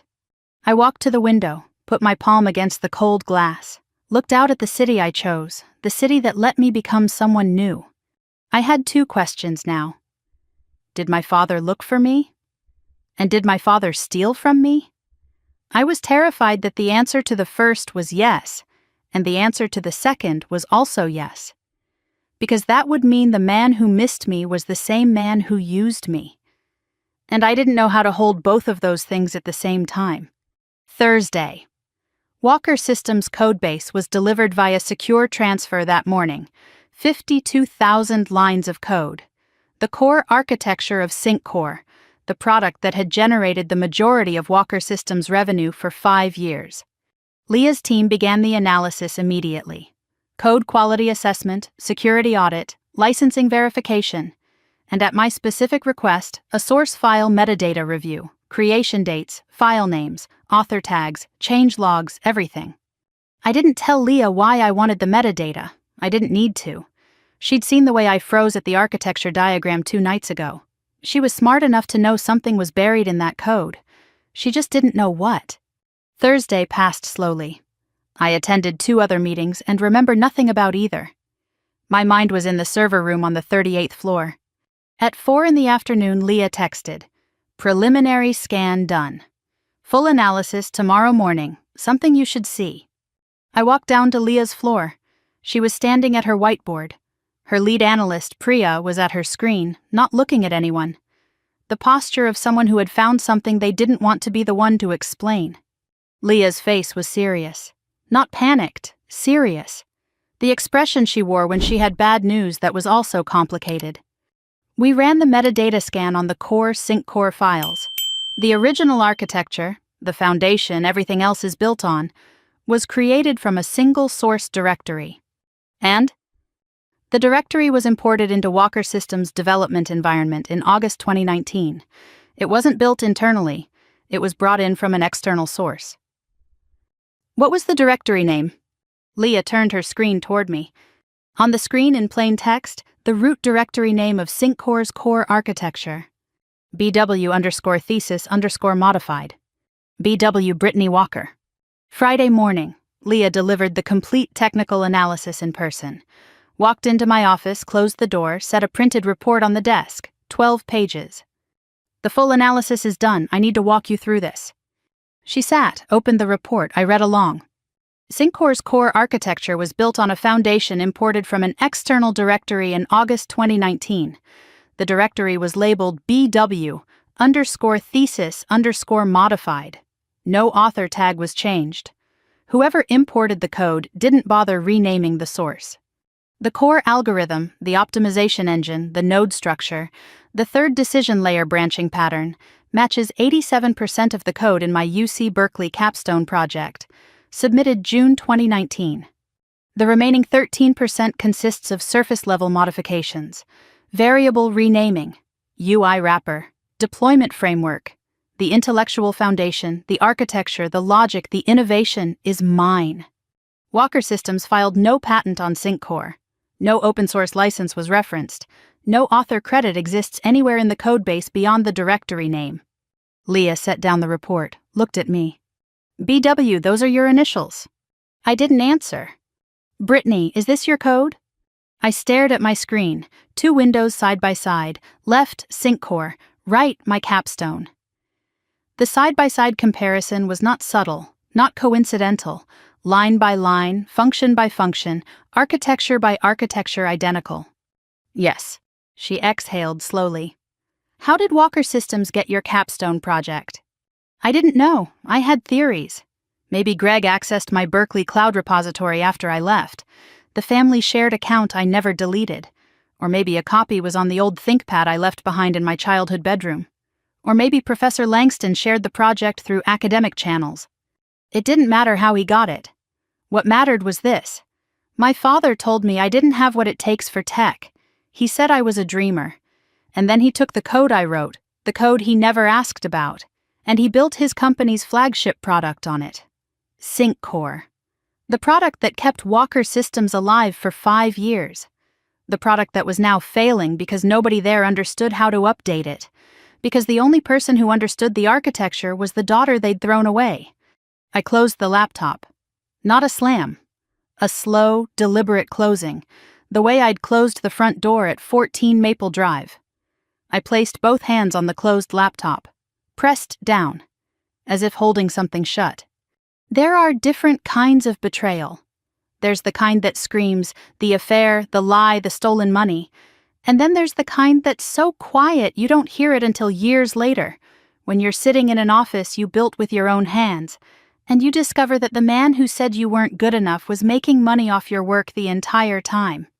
He didn't just dismiss my talent, he used it. He built his fortune on the back of a girl he couldn't be bothered to watch graduate, and he never told anyone where the code came from.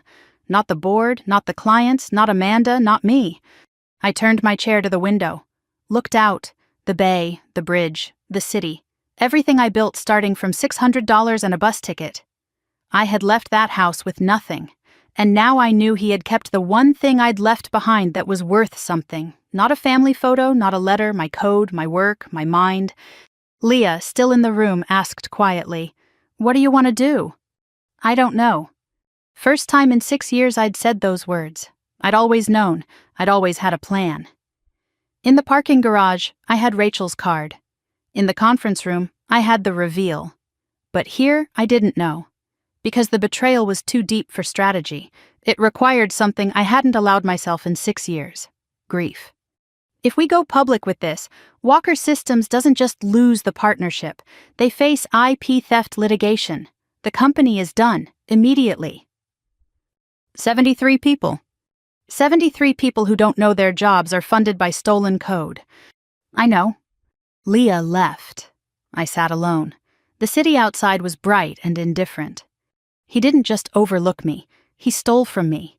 He built his company's flagship product on my capstone project. the work of a 22-year-old girl who coded it in a dorm room at Berkeley, who showed it to a professor who called it the most original thesis he'd seen in a decade, who carried it to a graduation ceremony where her father didn't bother to show up. SyncCore. 4 years of revenue, millions of dollars, dozens of enterprise clients, all built on a foundation that came from a directory called BW_thesis_modified. BW, my initials, in his system, making him money, for 5 years. And the worst part, the part that kept me sitting in that dark office long after everyone else went home, wasn't the theft. The theft I could fight. I had lawyers. I had evidence. I had a company worth 80 times what his was worth. The worst part was that he'd said I looked for you. And some stupid, stubborn 14-year-old part of me still wanted that to be true, even now, even after this. And I hated myself for it. I sat in the dark for a long time. Then I opened my laptop, pulled up the original capstone file, and read the dedication page I'd written 6 years ago at Berkeley. It said, "For my mother, who always believed, and for my father, who I hope someday will."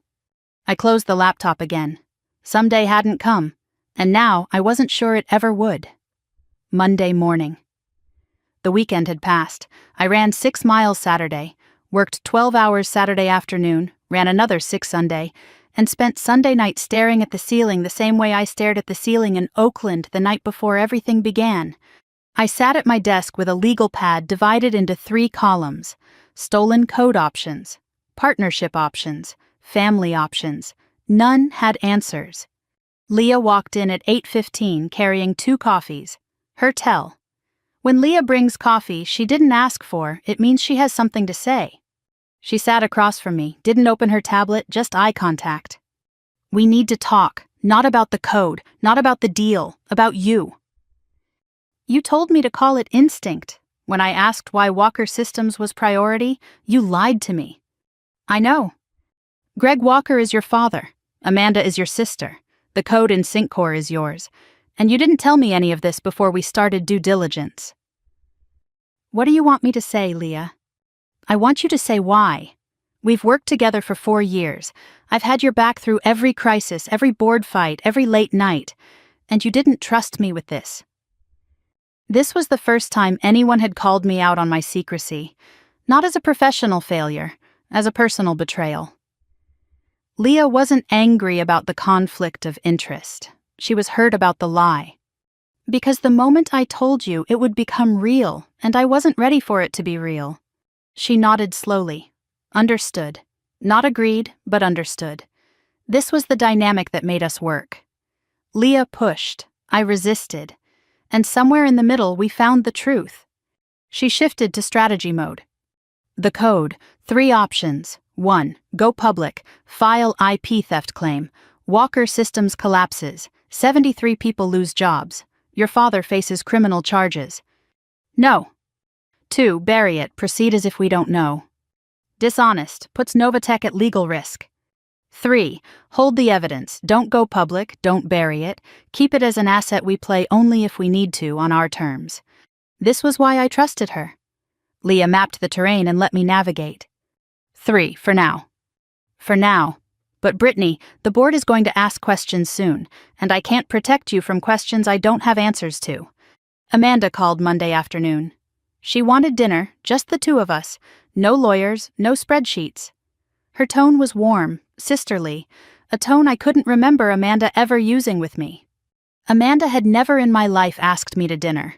Not for my birthday, not before Berkeley, not in 6 years. And now, 1 week after discovering her little sister was worth $4.5 billion, she wanted to be family. I said yes. Not because I believed her, because I wanted to see what she wanted. Tuesday evening, Zuni Cafe, Market Street. I arrived first, sat facing the door. Amanda arrived at 7:12, 12 minutes late, fresh blowout, red lipstick, cashmere sweater that cost more than my first month's rent in Oakland. Performing casual elegance. We ordered. Wine for Amanda, water for me. I don't drink when I need to stay sharp. Small talk, forced, fragile. Then she put down her glass. Dad's been a wreck since the meeting. He barely sleeps. He called me at 3 in the morning Thursday night and just talked about you, about when we were kids, about things I didn't even know he remembered. What things? The hackathon, the app you built when you were 14. He said he remembers you standing in the living room holding a laptop. My jaw tightened. He remembers, and he still turned away. He's a mess, Brittany. He knows he failed you. He doesn't know how to fix it. That's not why you're here. Slight flinch. What do you mean? You didn't call me for dinner to tell me Dad feels bad. You could have texted that. You're here because Walker Systems is dying and you need me to save it. You want me to sign the partnership. I want you to help us. That's what family does. Family. You didn't use that word when Dad said I'd never make it in tech. You didn't use it at Thanksgiving when he announced you were the future and I was the footnote. You didn't use it once in 6 years. We were kids. People say things. He wasn't a kid, Amanda. He was a father. And you had plenty of time to say something. You never did. Amanda's face hardened. The warm, sisterly mask slipped. Not all the way, but enough. Her voice dropped, the warmth replaced by something sharp. What do you want from me, Brittany? An apology? A trophy?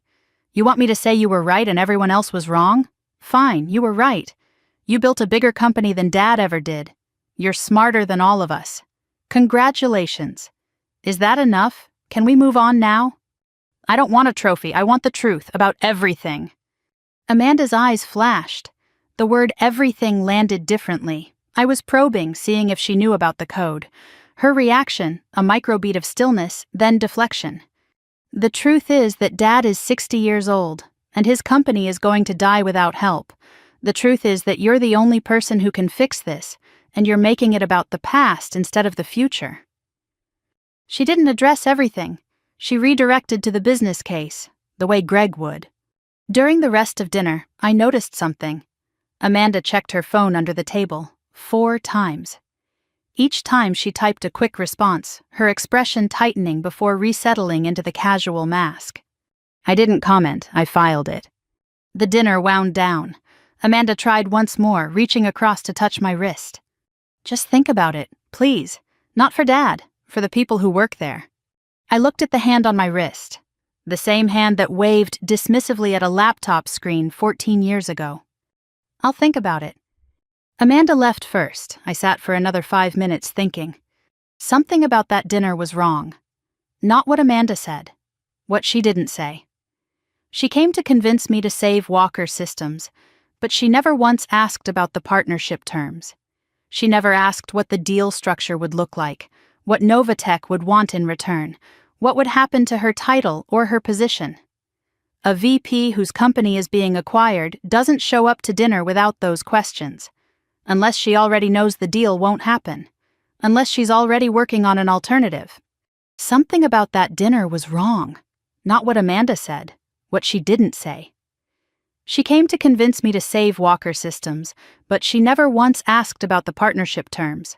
She never asked what the deal structure would look like, what Novatech would want in return, what would happen to her title or her position. A VP whose company is being acquired doesn't show up to dinner without those questions, unless she already knows the deal won't happen, unless she's already working on an alternative.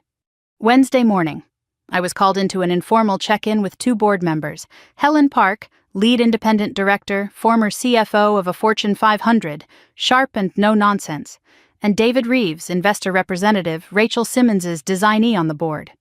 Helen led. Brittany, we've noticed significant resource allocation toward Walker Systems.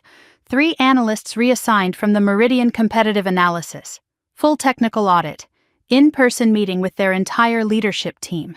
For a company valued at 1/60th of our market cap. I believe there's strategic value in their client base and certain technology elements. We've reviewed the preliminary numbers. Walker Systems is in terminal decline. Revenue down 31%. 8 months of runway. VP of Operations with a 0 for 3 track record. Help me understand the strategic case. I held my composure. I couldn't disclose the family connection. Not yet. Not without legal counsel. I couldn't mention the stolen code.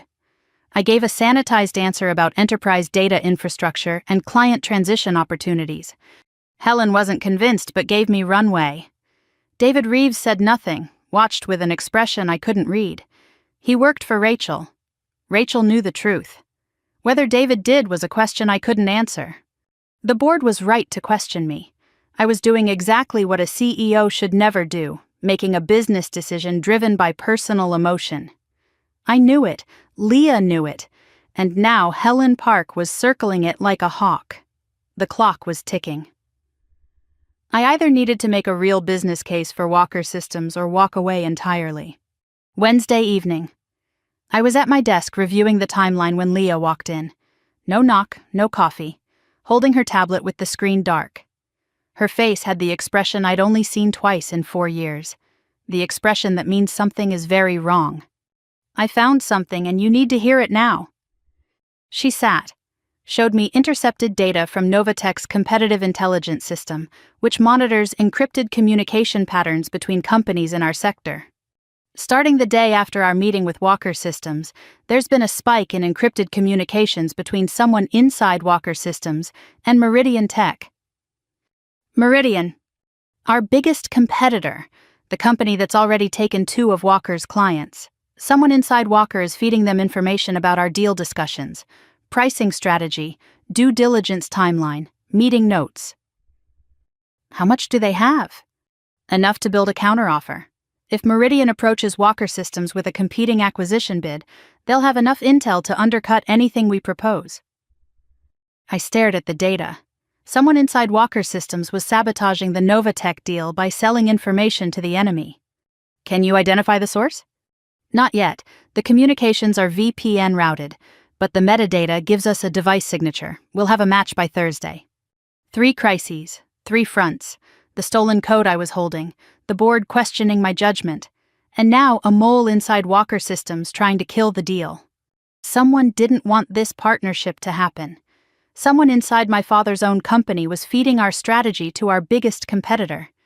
And sitting in that office, replaying dinner with Amanda, the warmth that felt rehearsed, the phone she kept checking, the questions she never asked about deal terms, I felt something cold settle in my stomach. I stood in my kitchen at 11 that night, replayed the dinner frame by frame. Amanda's phone under the table, 4 checks, the tightening expression, the fact that she never asked about terms, structure, her own role. A VP whose company is being acquired asks about terms, unless she knows the deal won't happen, unless she's building an alternative. Amanda's question, what do you want, Brittany? A trophy? Not a sister reconnecting, a negotiator testing what the other side will accept.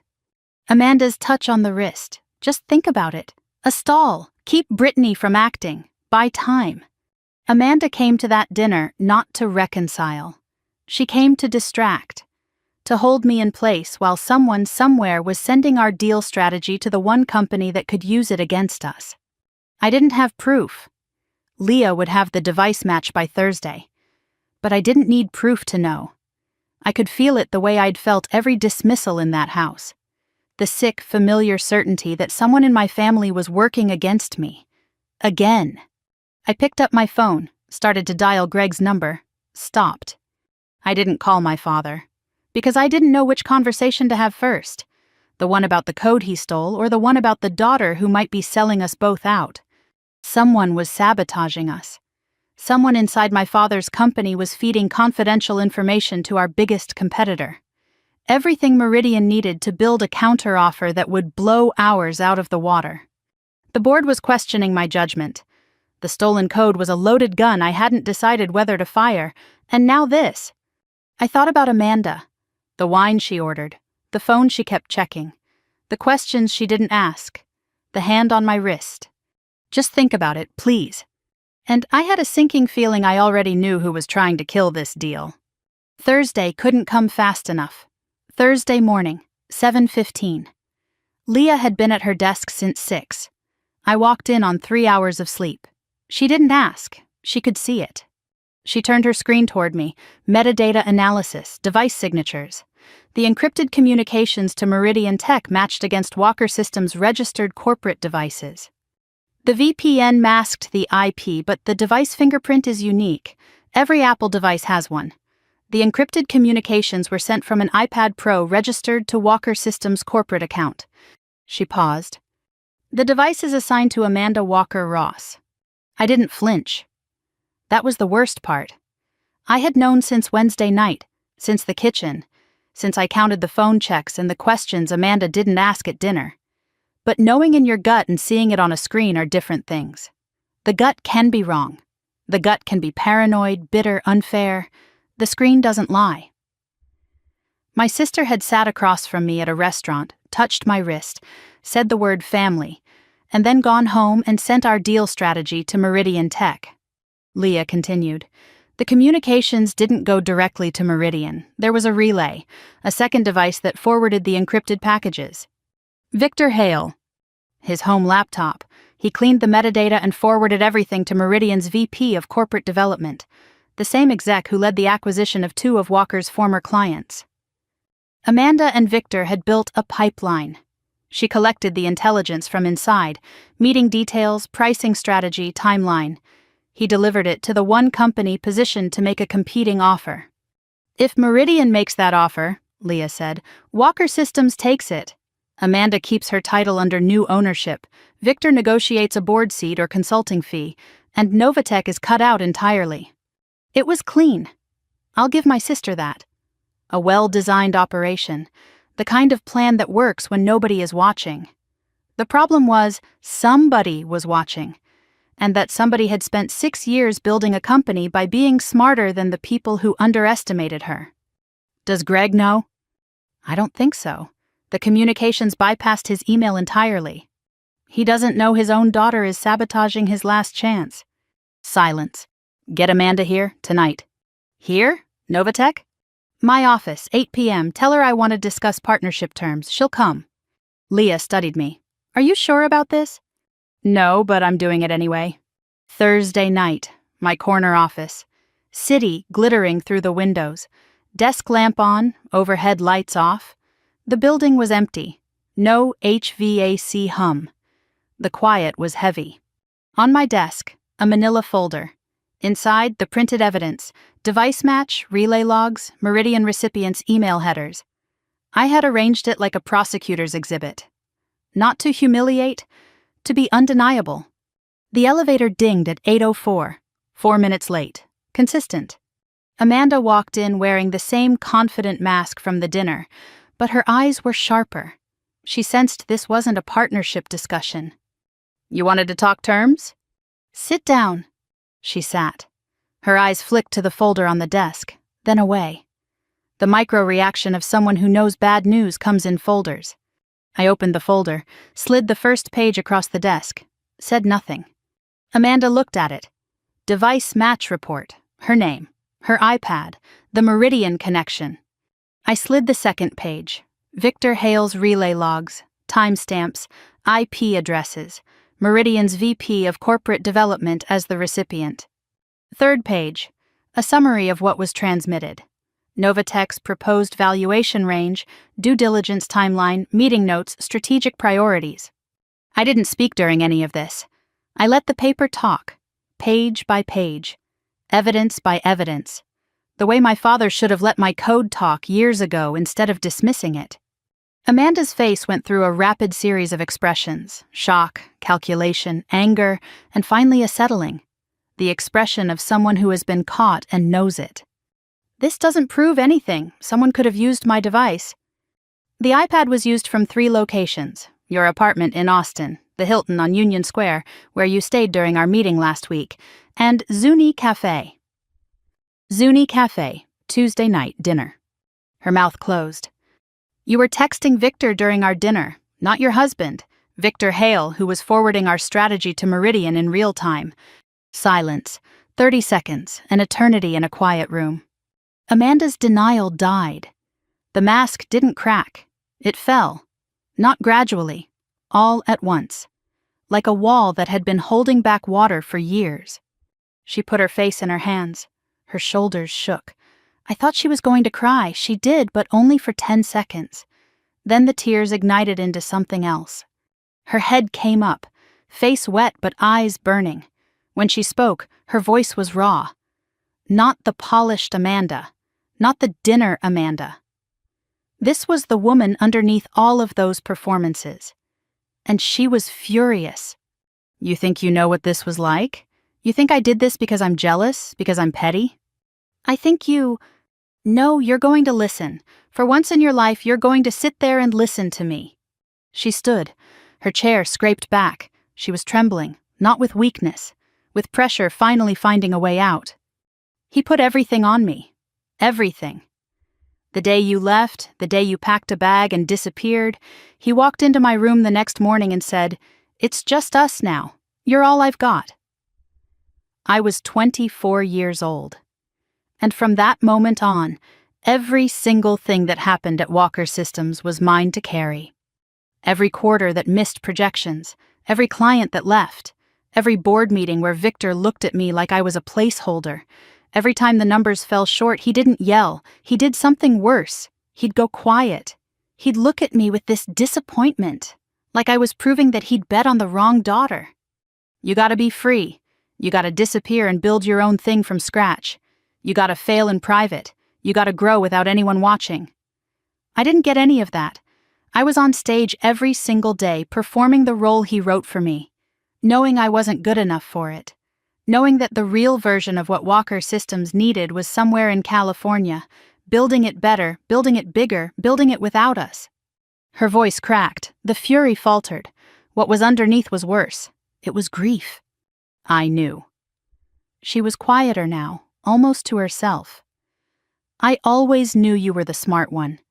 Even when I called your app a cute hobby, I knew. I said it because Dad was standing right there, and saying what he wanted to hear was the only way I knew how to survive in that house. This landed on me like a physical blow. I expected denial, deflection, maybe anger. I didn't expect honesty. And I didn't expect Amanda to say the one thing she'd never said in 32 years. I knew you were better. She sat back down slowly, like the explosion had emptied her. I didn't want to destroy the deal. I just couldn't stand the idea of you saving us, of you being the one who fixes everything, of Dad looking at you the way he should have looked at you all along, and realizing that every year he spent watching me was a waste. It wasn't a waste, Amanda. Don't be kind to me right now. I don't deserve it. No, you don't, but I'm not being kind. I'm being honest. He broke both of us, just in different ways. Silence held. Two sisters across a desk, the evidence between them, the anger spent, the masks on the floor. For the first time in 32 years, nothing between us except the truth. What are you going to do? I haven't decided. If you go public with the leak, I'll face charges, corporate espionage, maybe criminal. I know. Will you? I looked at Amanda, really looked. Past the blown-out hair and the cashmere and the performance. I saw what I didn't see at the dinner. Exhaustion. Not from a bad week. From a lifetime of being someone else's answer to a question they never should have asked. I saw two things at once. The woman who had betrayed me, who smiled at me over wine and sent our secrets to our enemy under the table. And the girl who had been locked in a glass case labeled Golden Child and told to perform perfection every day while our father watched and waited for her to fail. I was the daughter he ignored. Amanda was the daughter he crushed with attention.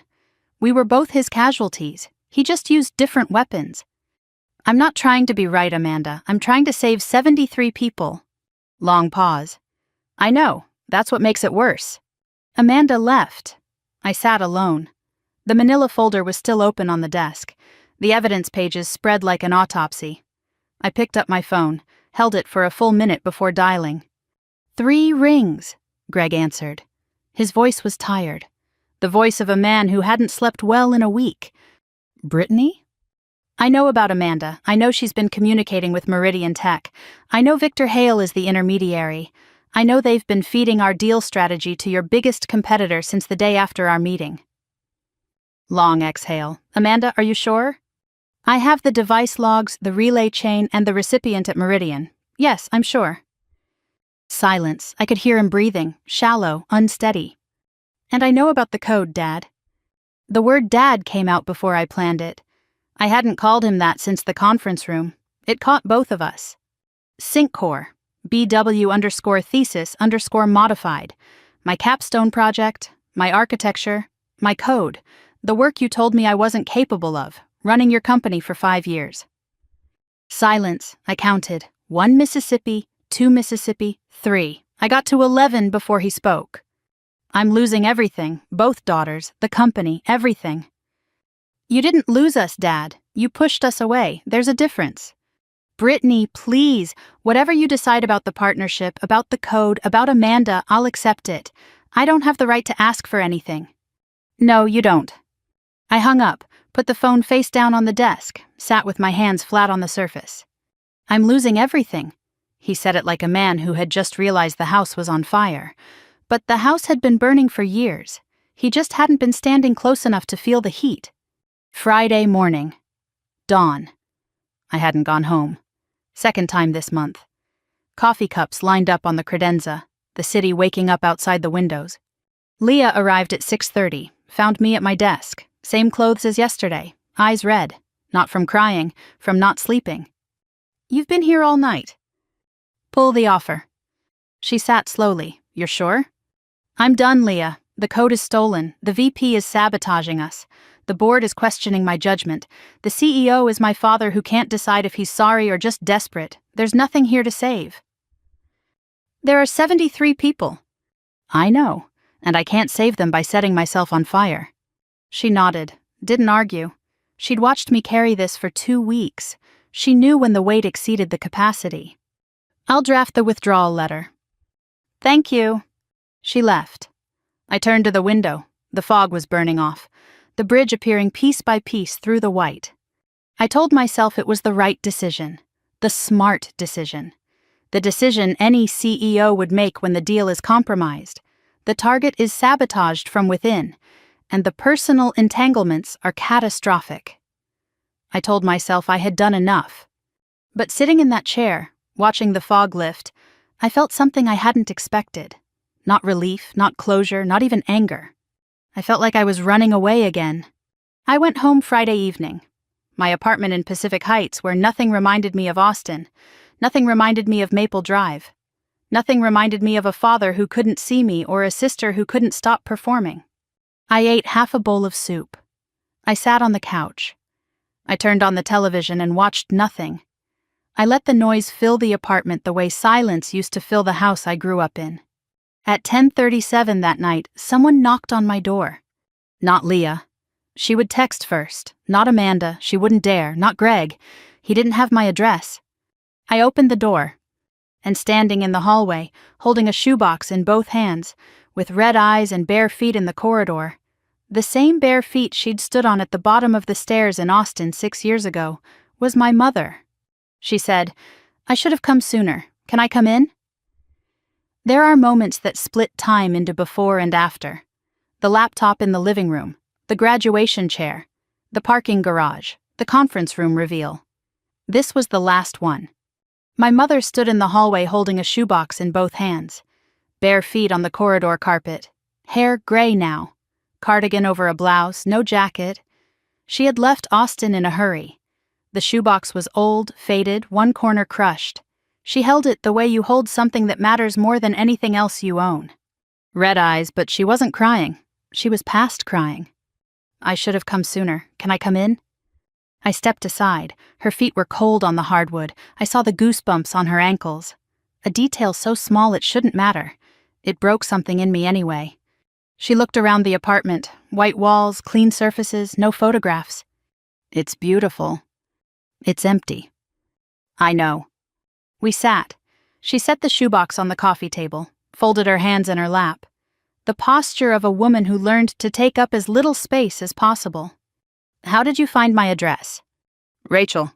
One word, and with it a thread began to pull. She lifted the lid. Inside, letters, stacked neatly. Handwritten envelopes, each addressed to Brittany Walker, the Oakland studio, an old P.O. box, Novatech headquarters. Each envelope dated in her careful print. 2 inches of envelopes packed tight. What are these? 47 letters, one for every month since you left. I reached for the stack, hesitated. You wrote me every month? Every month, sometimes twice. I never received a single one. She nodded.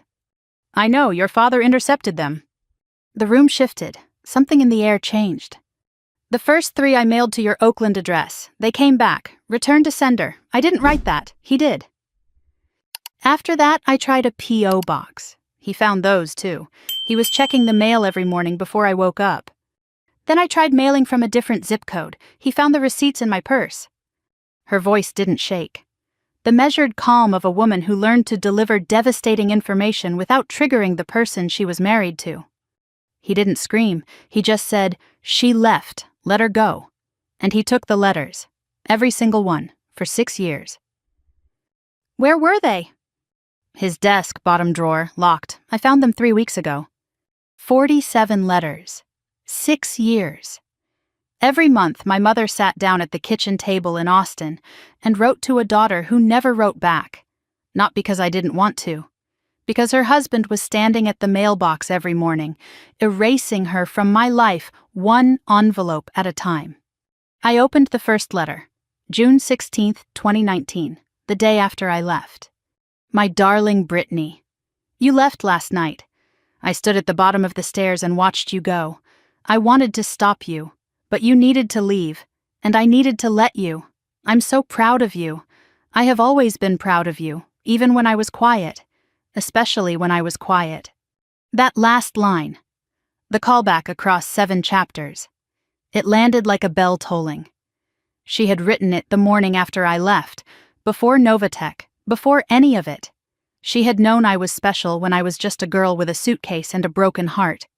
I opened another, September 2021. Inside, a newspaper clipping. Novatech Industries secures Series B funding. She had circled it and written, "That's my daughter." Another March 2023 Forbes 30 under 30. She wrote, "I showed this to the lady at the grocery store. She probably thought I was crazy." 47 letters. 6 years. Every month, my mother sat down at the kitchen table in Austin and wrote to a daughter who never wrote back. Not because I didn't want to. Because her husband was standing at the mailbox every morning, erasing her from my life one envelope at a time. She had been my audience for 6 years, and I never knew. Beneath the letters at the bottom of the shoebox, a USB drive. Blue, no label. "There's something else you need to know." She held it between her thumb and forefinger. Such a small thing. Light enough to lose in a pocket. Heavy enough to change everything. The night before your graduation, you fell asleep at your desk. Your laptop was open. Your capstone project was on the screen. I went still. I didn't understand most of it. The code, the diagrams. But I read what your professor wrote. He said it was the most original work he'd seen in 10 years. I knew it was special. The same way I felt it when you showed me that app at 14, the one your father looked at for 4 seconds. I didn't know what I was looking at, but I knew it mattered. So I copied it. The whole project folder. I had a feeling I should keep it somewhere he couldn't reach it. After you left, when Syncor started making money, and everyone at Walker Systems was talking about this breakthrough architecture, I looked at the USB drive. I didn't understand the code, but I understood the file names. I saw the structure, and I saw the same structure in the Syncor marketing materials your father was so proud of. She looked directly at me.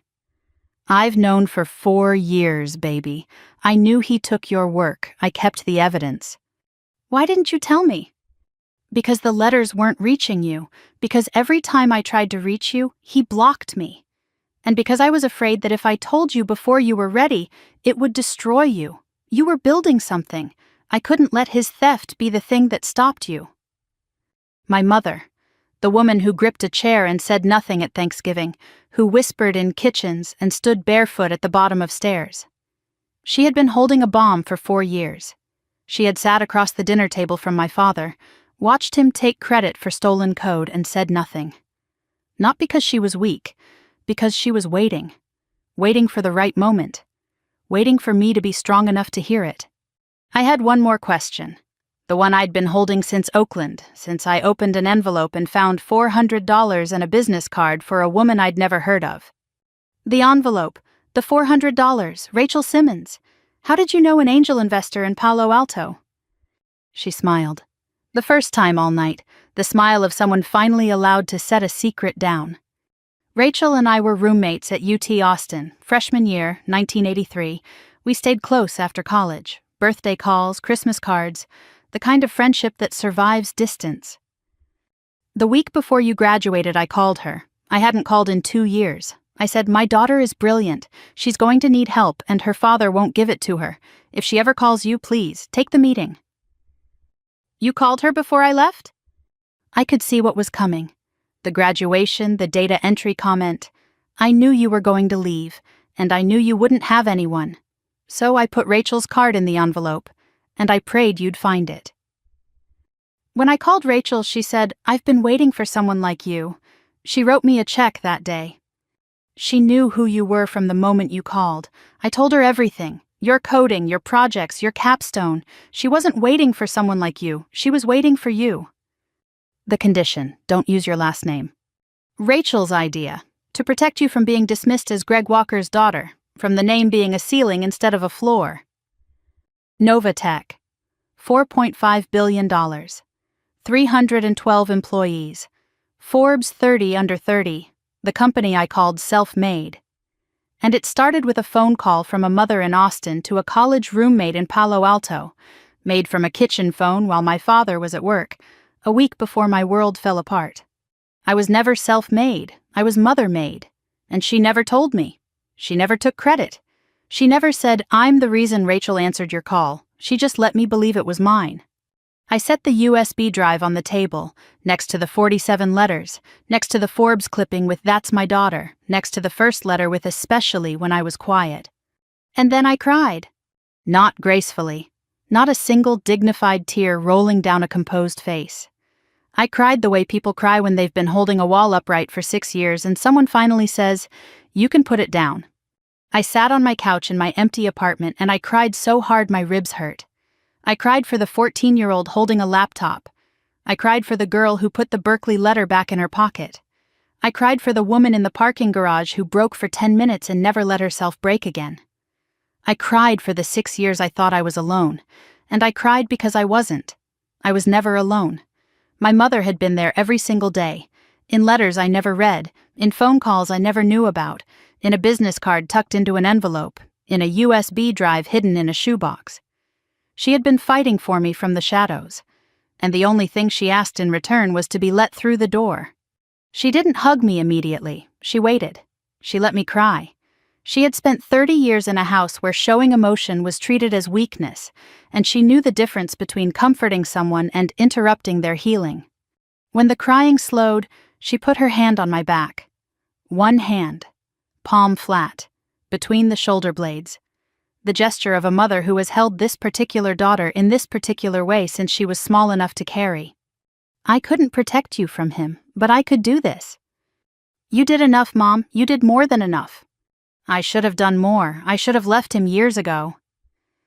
You stayed because you thought you could protect us from the inside. Yes, you did. We sat on that couch until 3 a.m.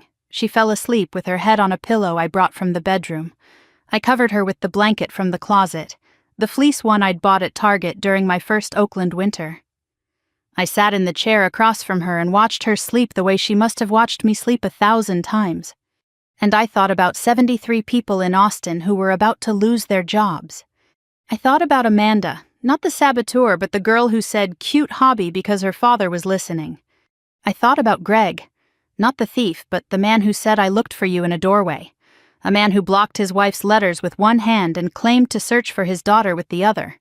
And I thought about my mother, who had spent 6 years writing letters that were stolen, making phone calls that were secret, and keeping evidence that was dangerous.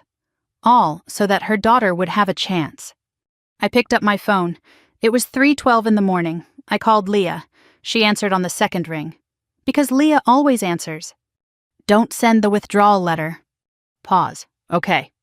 Put the offer back on the table, but change the terms. What terms? My terms. I wasn't going to save Walker Systems for my father. I wasn't doing it for revenge. I wasn't doing it because it was the right business decision. I was doing it for the 73 people who needed their jobs, for my mother who had been fighting for me from the shadows for 6 years, and for myself. Because I refused to let his failures define my choices. Because walking away now would mean everything she sacrificed was for nothing. I was done running. It was time to finish this. The 12 days after my mother's visit were filled with legal drafts, financial modeling, and due diligence revisions. Leah ran point on operations. I reviewed every page personally. This deal was not going to fail on a technicality. I had spent 12 days building an offer that was fair, not generous, fair. Generous is what you do when you have power and want to be liked. Fair is what you do when you have power and want to be right. Wednesday morning, April 9th, Novatech headquarters. The large conference room with the walnut table and floor-to-ceiling windows facing the Bay Bridge. The room we use for signings, not pitches. I arrived at 7, 2 hours early. I placed the documents myself. 7 folders, 1 per term. I was building a courtroom. 1 additional folder, unmarked, black, I placed at my own seat. Inside, the SyncCore code comparison. Mom's USB drive analysis. The BW_thesis_modified directory name. This folder would be opened once, shown once, and its contents spoken aloud exactly once. I wore the same charcoal suit from the first Walker meeting, but today I added my mother's silver Timex on my left wrist, the one she handed me the morning after the shoebox. On my right, the tag Hoyer I bought after the Series B. 2 watches. 2 women. Leah arrived at 7:30. You ready? I've been ready for 6 years. That's not what I asked. No, I'm not ready, but I'm doing it anyway. 9 o'clock. The Walker contingent arrived. Greg, Amanda, Victor Hale, their counsel. On our side, me, Leah, Helen Park from the board, and James Okafor, our general counsel. I sat at the head, Greg at the far end, Amanda to his left, Victor to his right. The same distance as 3 weeks ago, but reversed. In that room, Greg walked in not knowing his daughter was at the other end. Today, he knew. No small talk, no coffee. This was a closing, not a negotiation. I stood. Here are the terms of Novatech's acquisition of Walker Systems. They are non-negotiable. Term 1. Novatech will acquire 100% of Walker Systems at fair market value, plus a 12% goodwill premium. This values the company above what any other bidder would offer, including Meridian Tech. The mention of Meridian landed like a stone. Amanda's face went white. Victor's jaw tightened. Term 2. All 73 current employees will be retained. No layoffs for 24 months. Term 3. The Walker Systems brand will continue as a subsidiary. Clients will experience continuity. Term 4. Greg Walker will retire from all operational and advisory roles, effective upon signing. He will retain the honorific title of Founder Emeritus, no operational authority, no board seat. Greg nodded. His hands were flat on the table. Term 5. Amanda Walker-Ross will step down as VP of Operations, effective upon signing. Amanda stiffened. I paused, then added, Amanda will be offered a 12-month advisory consultancy at her current compensation, with the option to transition to a permanent role if she chooses. This is an offer, not a requirement. Amanda's eyes widened. She expected termination. She expected punishment. She got a choice. For 1 second, we made eye contact across the table. Not warmth, not forgiveness, recognition. Term 6. I opened the black folder, took out 2 pages. SyncCore, the flagship product of Walker Systems, is built on a code base that matches 87% of a capstone project submitted to the University of California, Berkeley, in June of 2019. The project was authored by Brittany Ann Walker. The directory in Walker Systems server is labeled BW_thesis_modified. The code was imported in August of 2019, 3 months after the original author left the Walker household. Silence. Absolute silence. Helen Park's pen stopped moving. I want you to know that I know. Every line, every function, my architecture, my optimization pathways, my code, the work you said I wasn't capable of, running your company for 5 years. I looked at my father. And I'm still choosing to proceed with this acquisition, not because you deserve it, because it's the right thing to do. I watched his face as the weight arrived. Not shock. He already knew. What hit him was that I knew and I was still here. I hadn't used it to destroy him. I'd used it to show him the difference between revenge and justice. Term 7. Syncor will be rebuilt from the ground up under Novatech's technical direction. The new architecture will be original. A full IP audit will ensure no further misappropriation exists. These are the terms. Victor Hale spoke for the first time. This is extortion. You're using a questionable code comparison to force terms that strip the board of any oversight. Mr. Hale. I said his name the way a judge says a defendant's name. On March 19th, the day after our initial meeting, encrypted communications began between a device registered to Walker Systems and the VP of Corporate Development at Meridian Tech. Those communications contained Novatech's proposed valuation range, due diligence timeline, and strategic priorities. The device was registered to Amanda Walker Ross. The relay was routed through a laptop on your home network. Victor's face went gray. You served as the intermediary in a corporate espionage operation designed to funnel our deal strategy to a competitor. Your continued presence in this room is not something I'm willing to accommodate. Victor looked at Greg. Greg stared at the table. Are you going to let her... Greg, very quiet. Victor, stop.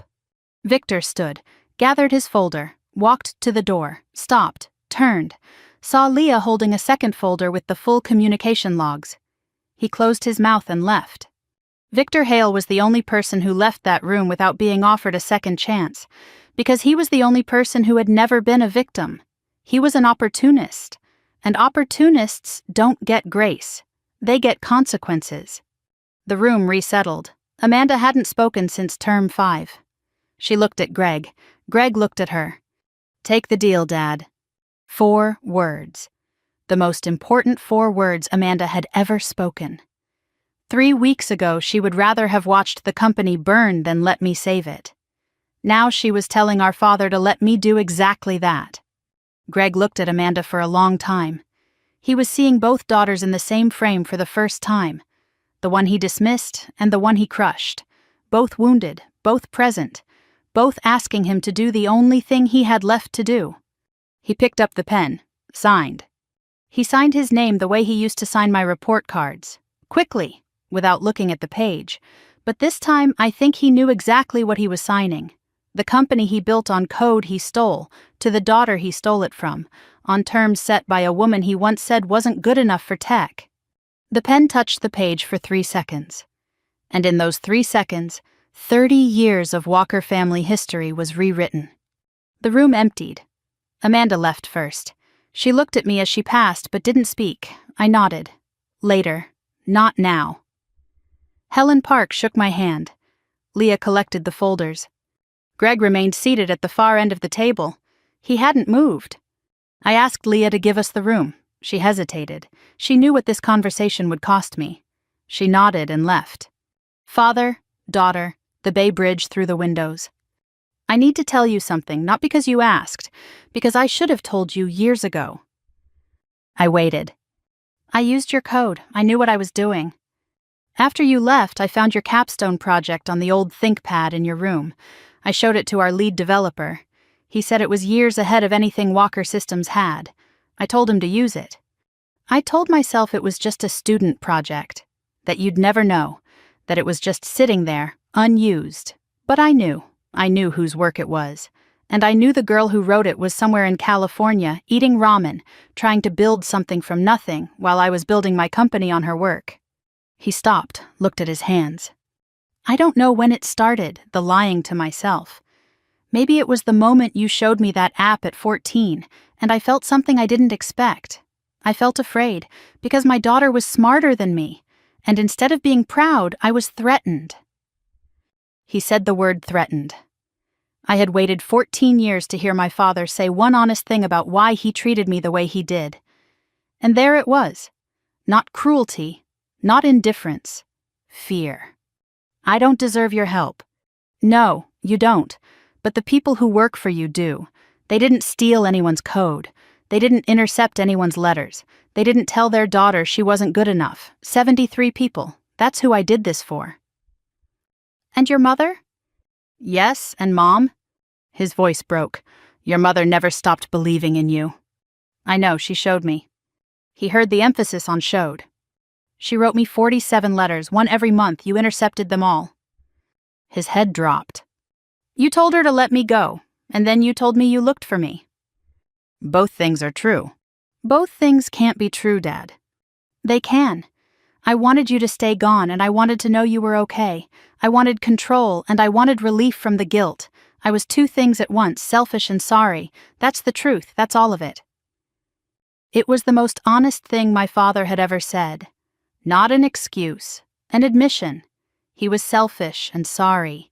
He wanted me gone, and he wanted me safe. He stole my code, and he missed my face. He was not a villain. He was a man who loved his daughter badly enough to lose her. I didn't know what to do with that. I still don't. I stood, buttoned my jacket, walked toward the door, stopped, turned back. I'm not forgiving you today. Maybe not tomorrow, maybe not this year. He looked up.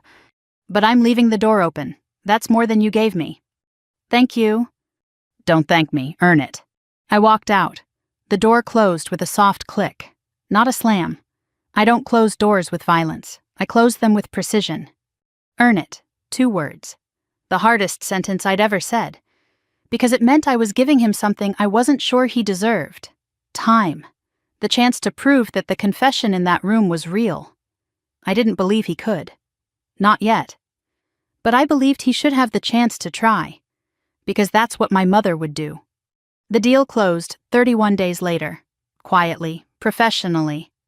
The wire transfer went through on a Tuesday morning in May while I was drinking coffee at my desk. Walker Systems became a wholly owned subsidiary of Novatech. The transition team introduced themselves to 73 employees who had spent months wondering if they would still have jobs by summer. They did. Greg cleaned out his office over a weekend, alone. Amanda told me later that he took only 2 things, a family photograph from 1999, and the pen he used to sign the acquisition papers. Amanda accepted the advisory consultancy. 3 weeks after the signing, she sent me an email. Thank you for not destroying me when you could have. I'm trying to figure out who I am when I'm not performing for Dad. I didn't reply. But I forwarded her name to a recruiter I trusted. She didn't need to know it was me.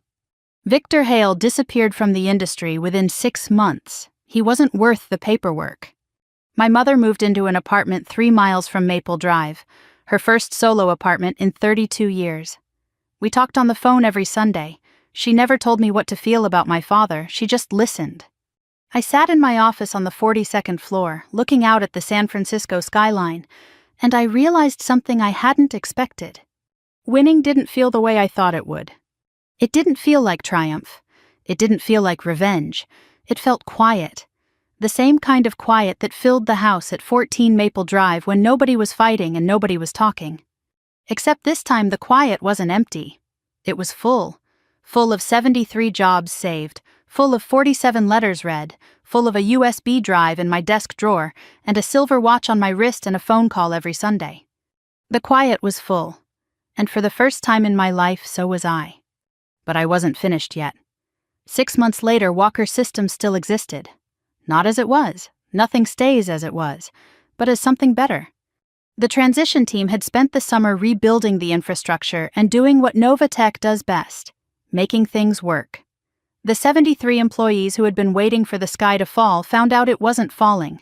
Their jobs were intact. Their benefits were upgraded. Nobody in that Austin office was going to feel invisible on my watch. 3 months after the acquisition, I received an email from a woman named Donna in client services. She'd been there for 19 years. She wrote, "I'm 57 years old. I have a mortgage." I was looking at job listings for the first time in 2 decades when the Novatech team walked in. "You saved my job. I don't know why you did it. But thank you." I read that email 3 times. Then I closed my laptop and sat with it. I didn't save Walker Systems for my father. I saved it for Donna and 72 others whose names I was still learning. The deal was never about revenge. It was about the people who get caught in the crossfire when families go to war. Amanda left Walker Systems on the last day of May. She served the advisory consultancy for 1 month before deciding she didn't want it. She told Leah, "I need to build something that's mine. Not my father's company, not my sister's consultancy fee, mine." I understood. Maybe for the first time, I understood Amanda completely, because that was exactly how I had felt the night I left Austin. She opened a small consulting firm in Dallas, not Austin, a new city, the same way I had chosen Oakland, a new name, Ross Advisory, using her married name. She was starting over at 32, building from the ground up. We didn't speak often, a text on her birthday, a short phone call at Christmas. But in August, I forwarded her firm information to a Novatech client who needed operational consulting. I didn't sign the email. 3 weeks later, she landed the contract, her biggest client in the first year. She sent me a text in September. No context, just, "Thank you." I replied, "For what?" She didn't respond. We understood each other the way sisters do, in the spaces between words.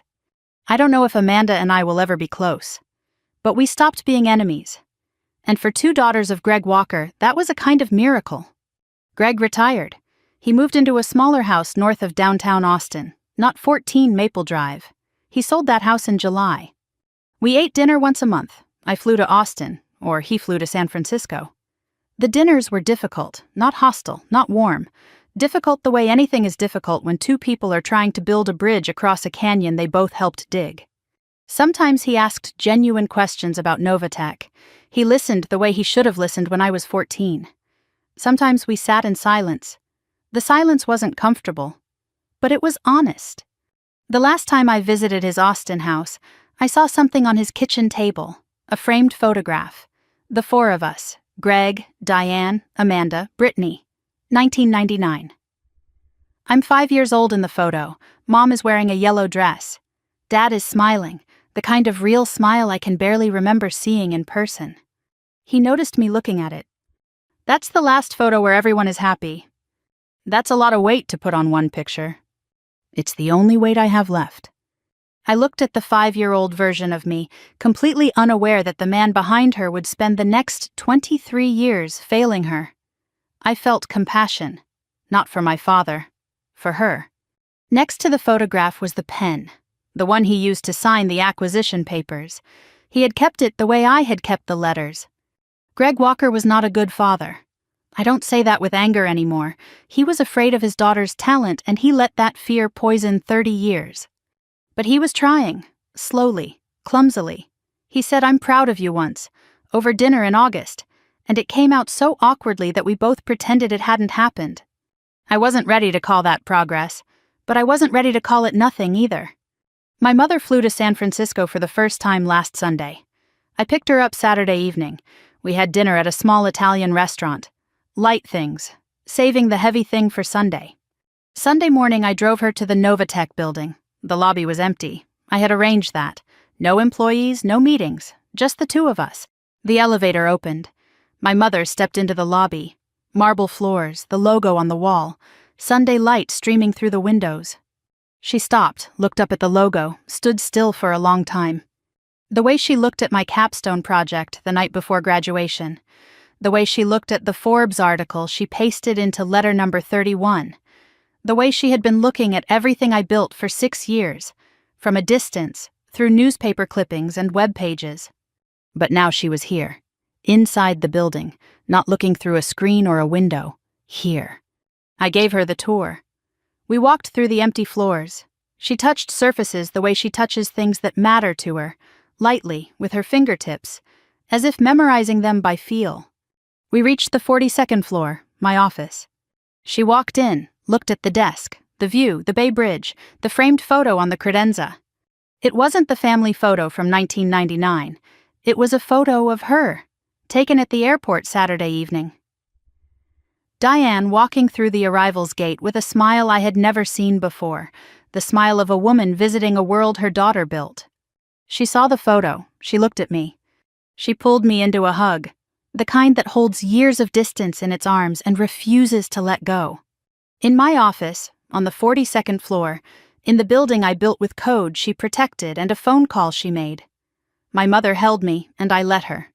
I was never self-made. No one is. Every person who builds something great was carried by someone they didn't see. My mother carried me. Rachel carried me. Leah carried me. Self-made is a myth. We are all someone else made, and the bravest thing you can do is admit it. Later that Sunday, my phone rang. Rachel Simmons. Your mom called me yesterday, before she flew out. She read the Fortune article. She's very proud. I looked at Diane on the couch, reading a paperback she'd brought from Austin. She always was, I just didn't know.